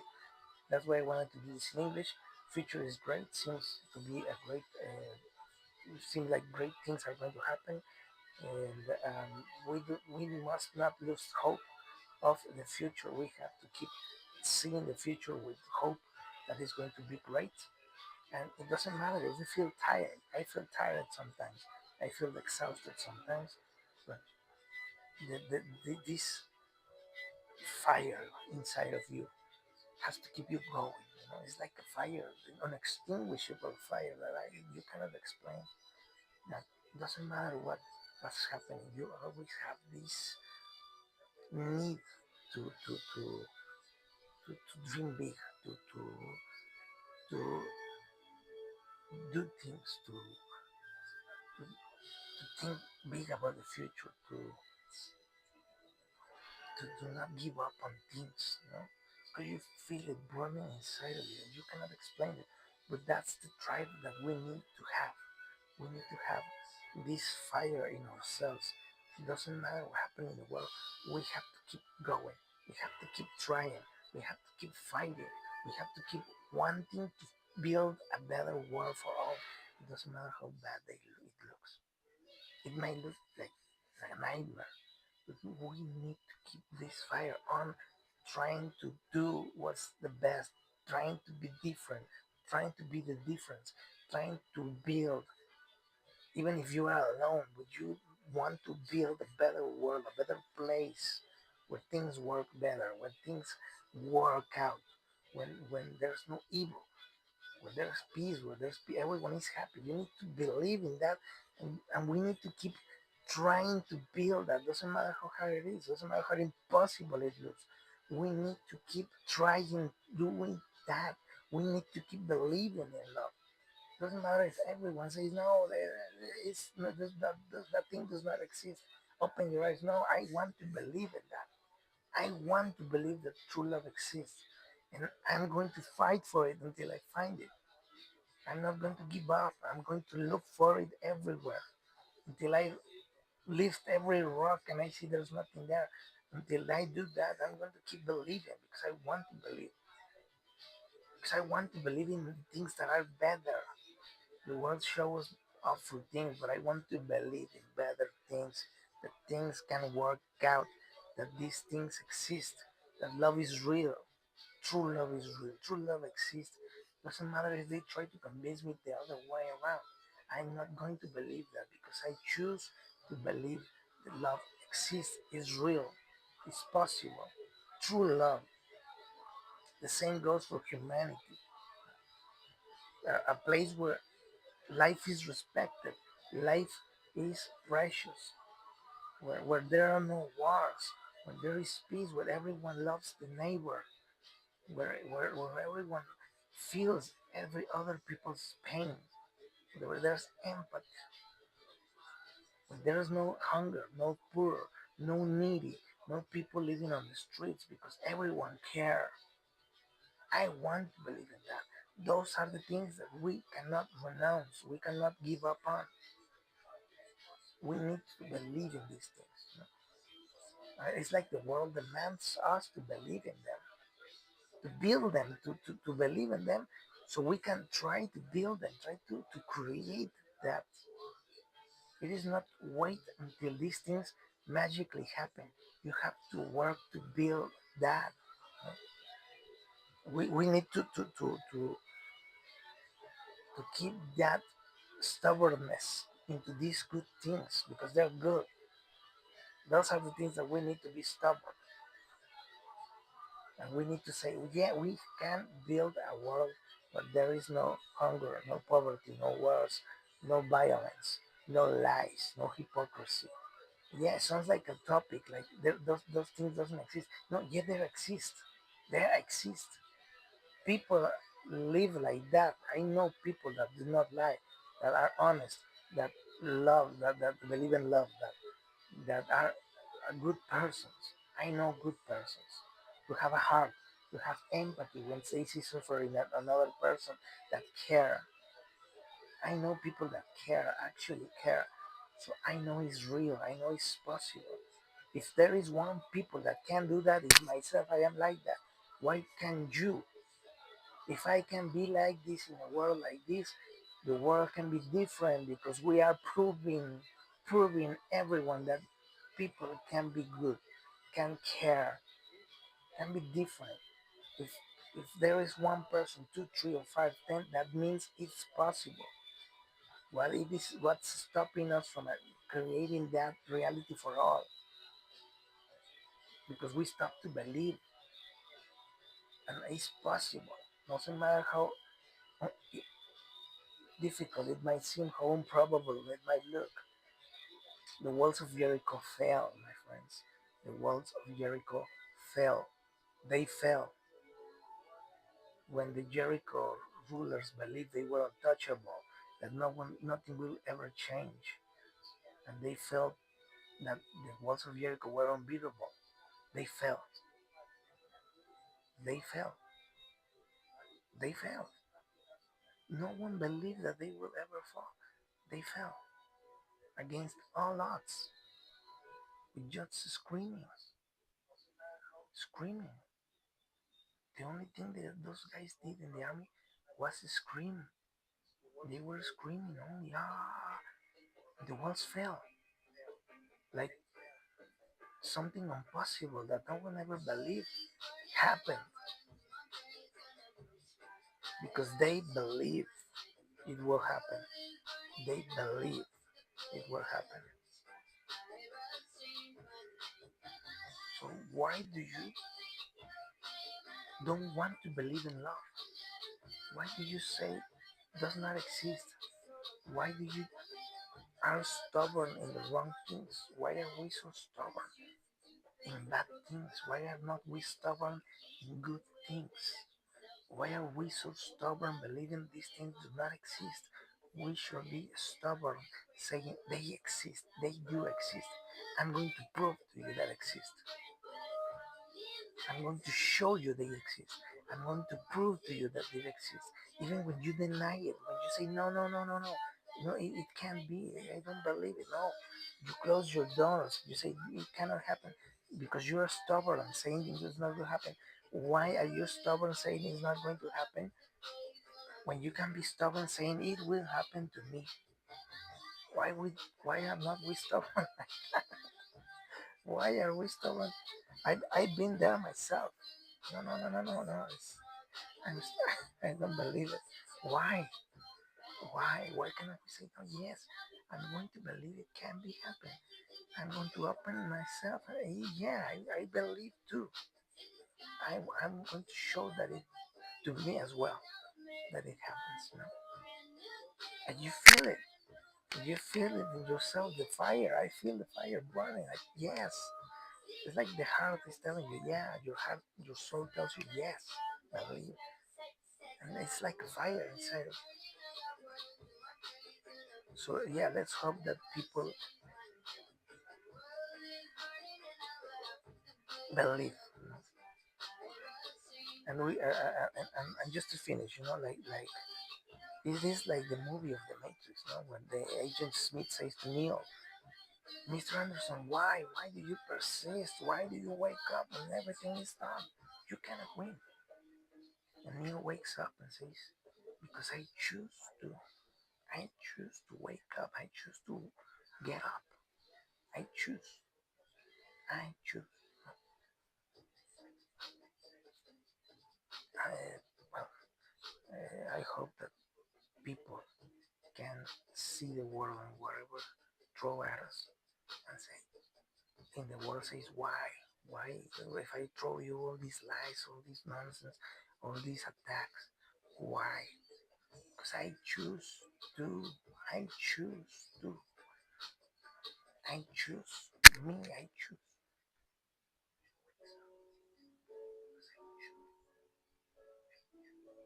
We need to be a little bit like in this movie, and say no, we choose to believe, we choose that to think that we can do it, and we go and try it. But anyways, with this 3 hours and a half, I finished this live stream with this message. Believe, believe in yourself. Believe that things can be different. Choose to believe. Choose to keep going. To keep trying. To keep saying to yourself, I can do it. I believe in love because I know exists. And if the world tells me that does not exist anymore, that's a fantasy, that's Disney, I'm not going to believe those things. I'm going to choose and say to myself, it does exist. It's out there. Somewhere. It's somewhere out there. It's out there. And it's going to find me and I'm going to find that love. Or that girl or that person or her. Or maybe we already find it. I don't know. Maybe people are already married. We need to be stubborn in these things. And even if the other person is doubting, you need to believe for both of us, for both of you. How many times I've heard in marriages, that they had to believe for both of them.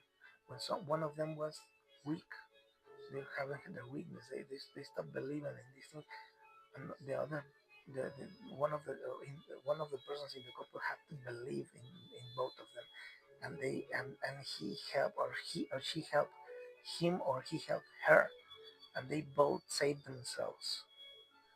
They both saved themselves. When one was weak, the other was strong, and they both saved themselves each time. It is like that. That's where we're supposed to be with a woman as a man, because sometimes her is going to help us when we are doubting ourselves. She is going to be our anchor, and we are going to be her anchor as well. That's how it's supposed to be. Even if the world says otherwise, it doesn't matter what the world says. We need to believe that real love, that but I see it in my eyes. I see people 60 years in marriage, in love like they were in high school. I see that. That is a reality. It's not my imagination. It's not imagination. It's not fictitious. It's real. If those people did it, anyone else can. And if those people did it, why we as humanity or as people are not choosing to build that? Why are not we looking to build that kind of commitment to another person? Why are not we doing that? Why? Why? That's the question. Why? No? Maybe it's not for everyone. Maybe it's not for everyone. But those who might believe in and think in those things, why are not aiming to the higher level? You know?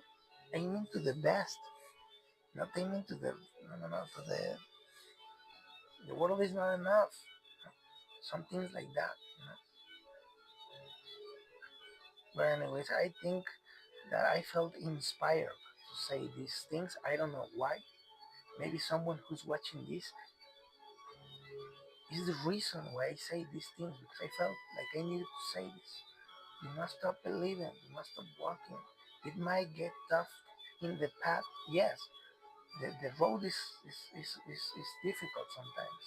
The mileage can be rough. The way can be rough. But it's not like that all the time. It will get better. It will clear the path in the ahead, more more ahead in the road. It's gonna get better. It's going to clear. The skies are going to clear. If you see all cloudy, it's going to clear. The clouds are going to clear on the sky. You're going to be able to see. You need to believe that behind the cloud, you need to believe that behind the cloud is that what you're looking for. Is right there. You might not see it very well because the clouds are covering your eyes. But you know it's there. You feel it. You know it. Keep going. Don't stop. Never stop. Never stop. When you feel something, you don't stop.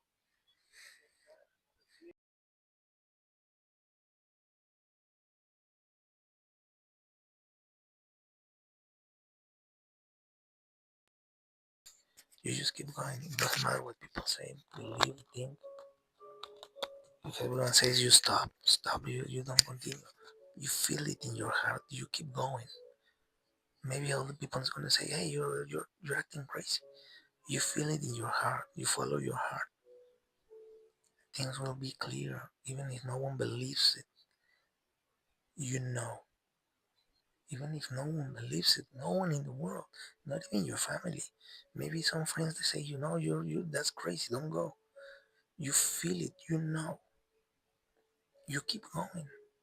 You keep going, even if everyone tells you things that you're crazy. You keep going because you feel it in your heart. You know. You have. That's how miracles happen. You feel it in your heart that is the right thing to do. That is what your heart is telling you. You follow your heart. Your heart tells you, go there. It's right. It's okay. You that's where you need to go. Even if the entire world tells you do not go there, and you analyze it. I feel it. I think, yeah. I mean, you go. Maybe the world does not understand, you know. Of course, you're not going jumping into a cliff. I feel like I need to go jump into a cliff. That is crazy, you know. Your heart is never going to tell you to jump onto a cliff or to do something against your life. On the contrary, you know, your body, even your body warns you, you know, that something is wrong. When your heart tells you go do something, it's because I think it's going to be okay. But well, now I'm going to finish. I felt compelled, inspired to say these things. I don't know who needed to hear this. I don't know who you are. I don't know when you see this. Maybe you're watching it right now. Maybe you're going to watch it in a few days. Maybe you're going to watch it in a month, in a 2 months, in a year. I don't know when. Maybe right now. But I do feel like this message is for someone out there. Do not stop. Your heart will never take you someplace that is not okay. It will always lead you to the right place where you belong. I once heard a couple say, you know, a marriage said, you know, and they were planning to move themselves to another place, change their residency, and they were talking about what place they want to go, and the guy said to the girl, and I say I'm gonna steal that line. The guy said to the girl, to her wife, wherever you wanna go. For me, the best place on earth is where you are. For me, my home is where you are. Wherever you are, that's my home. And when I see that guy telling that to his wife, I say, I'm going to say that to my wife too someday, you know. I say to myself, to my wife, I'm going to say that same thing when I found her. I'm going to say, I don't care where you want to live. For me, it's whenever you want to, you know, because the best place for me on earth is where you are. And my home is where you are. It does not matter if it's in a mountain, in under a rock, in the city, wherever in the world. I don't care. For me, the best place I can be is where you are, and my home is where you are. Is I think I'm gonna even touch her heart. I'm gonna say, right there is my home. You know, in there, that's my home. As long as I have you, I'm home. And I say, I'm going to say that to my wife. I say to myself, I'm going to say that to my wife one day, because that's how it's supposed to be. You know? And your heart tells you where you need to be. So you cannot get it wrong. I never knew anyone that get it wrong. So yeah, that's what I say to myself when I saw that guy telling that to her wife, to his wife. I say I'm gonna say the exact same thing, and I'm going to act. That's my home. That's where I want to be. That's where I belong. And maybe yeah, I just need to tell her in her eyes, look at her eyes, and say right here, touch her heart, right there. That's my home. That's where I belong. No one else. So wherever you want to live, I'm okay. I'm going to be perfect. So yeah, I mean, we need to believe in these things because the world is telling us many wrong things. But we need to be stubborn. Say no, I don't accept that. I believe in this because this is better. And yeah, so I'm finished now. 3 hours and 40 minutes. I don't know who needed to hear this, but if you are hearing this, I know for a reason I felt inspired to say it. I don't know if someone is passing through a harsh moment. I don't know. I hope this helps or helps people that is going through a bad moment.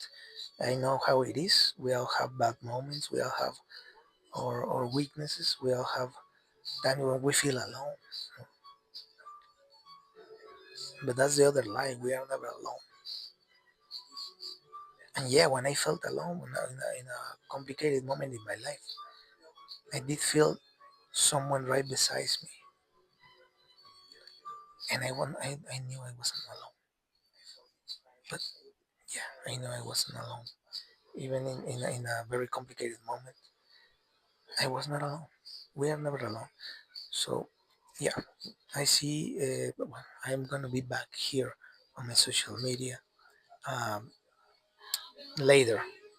The same today, later, maybe at night, maybe today at night, maybe in the afternoon, maybe I don't know. But before the end of the day, before 9, 11 and 59 minutes, I'm going to be here. That's a fact. I am a man of my word, and if I say I'm going to be here, I'm going to be here, even if it is a 1 2 minute video, a 1 2 minute segment. But I'm going to be present in my social media to keep this discipline. You know? Yeah, if something happens or whatever, maybe 2 3 minutes, maybe a video of 1 minute, but I'm going to be um, uh, before the end of the day. So yeah, um, but I'm finished this segment. I hope that this live stream helps whoever is watching this. I hope it gives you a different or a clear of mind, a different way of seeing things or believing things, or a different way to think about the future. And you are never wrong when you follow your heart and when you feel it deep down. No one can understand. Maybe no other people will understand if you try to explain them. It does not matter as long as you feel it. That's okay. Keep following your heart, and eventually everything will be all right. And all things that are not clear are going to get clearer. The skies will get clear. You will understand perfectly, without a doubt. To never doubt what you feel inside. That's the key. It does not matter what words are important, but words does not matter words. Now, if someone say I love you or whatever, or you're ruffle or whatever, it does not matter words. What matters is what you feel, because feelings do not lie many times. You feel something deep down and you can almost grasp that feeling. That does not lie. Maybe words can lie, but that does not lie. That's a powerful truth, very difficult to fake. When you feel it in your heart, very difficult to fake. You cannot fake that. So that is real. That is true. That is, you can trust that. You can trust and say, okay, this is something. There are no words because words lie. You know, there are no like physical reactions. They are something you cannot fake. There's something that is real and you cannot fake that. So it's real as it can be. It's the realest feeling that you will ever get. The way, the most easy way to know something is real is because you cannot explain it. That's all I can say. You cannot explain it. That thing by itself shows you how real it is. So well, with this, and that makes you stop doubting. Because you doubt. You say, "How can this be? I have doubts." Well, when you think about it, you cannot fake that. You cannot fake that. It's the realest thing that you will ever get. And you can, without worries, stop doubting, because you say, "Well, this cannot be fake." So this is the realest response that you can get, and you can trust that.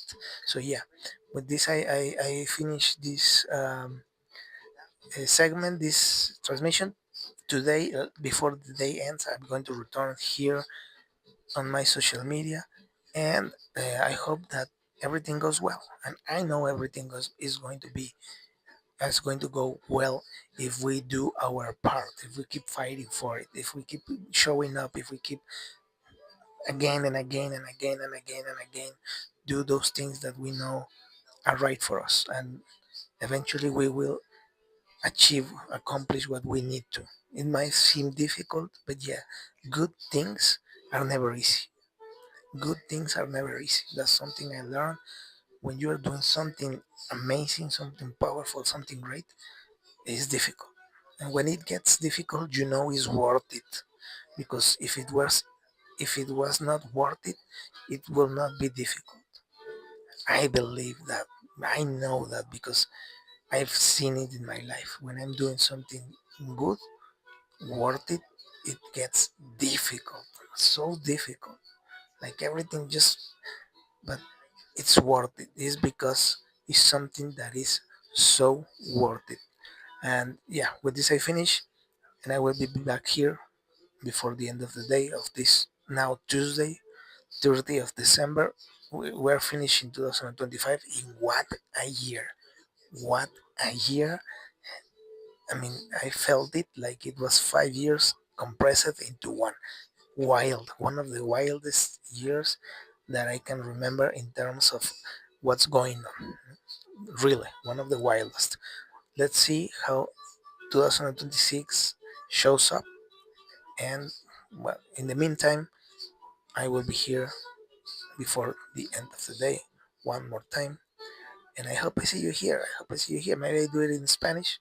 But if anyone is looking this video, I hope I see you here often. You can watch this exercise often that began almost more than a year ago now. I'm uh, reaching the 1 year and 1 month anniversary. The year anniversary was beginning of December. I already celebrated my first anniversary in this uh, uh, uh, uh, dynamic. I don't know how many time I will keep this dynamic, but uh, yeah, I mean, it's going to be an interesting year, the next one, because it's going to be World Cup, it's going to be Olympics, it's going to be many things. So I think times are getting exciting. Times are getting exciting, and I don't know. I will be here as long as I see something that I want to record in this type of. It is not like a journal, but it is uh, like register some things that happen, and I want to give my opinion about it. And this is like some type of yeah, like an archive, for me. But yeah, see you later today.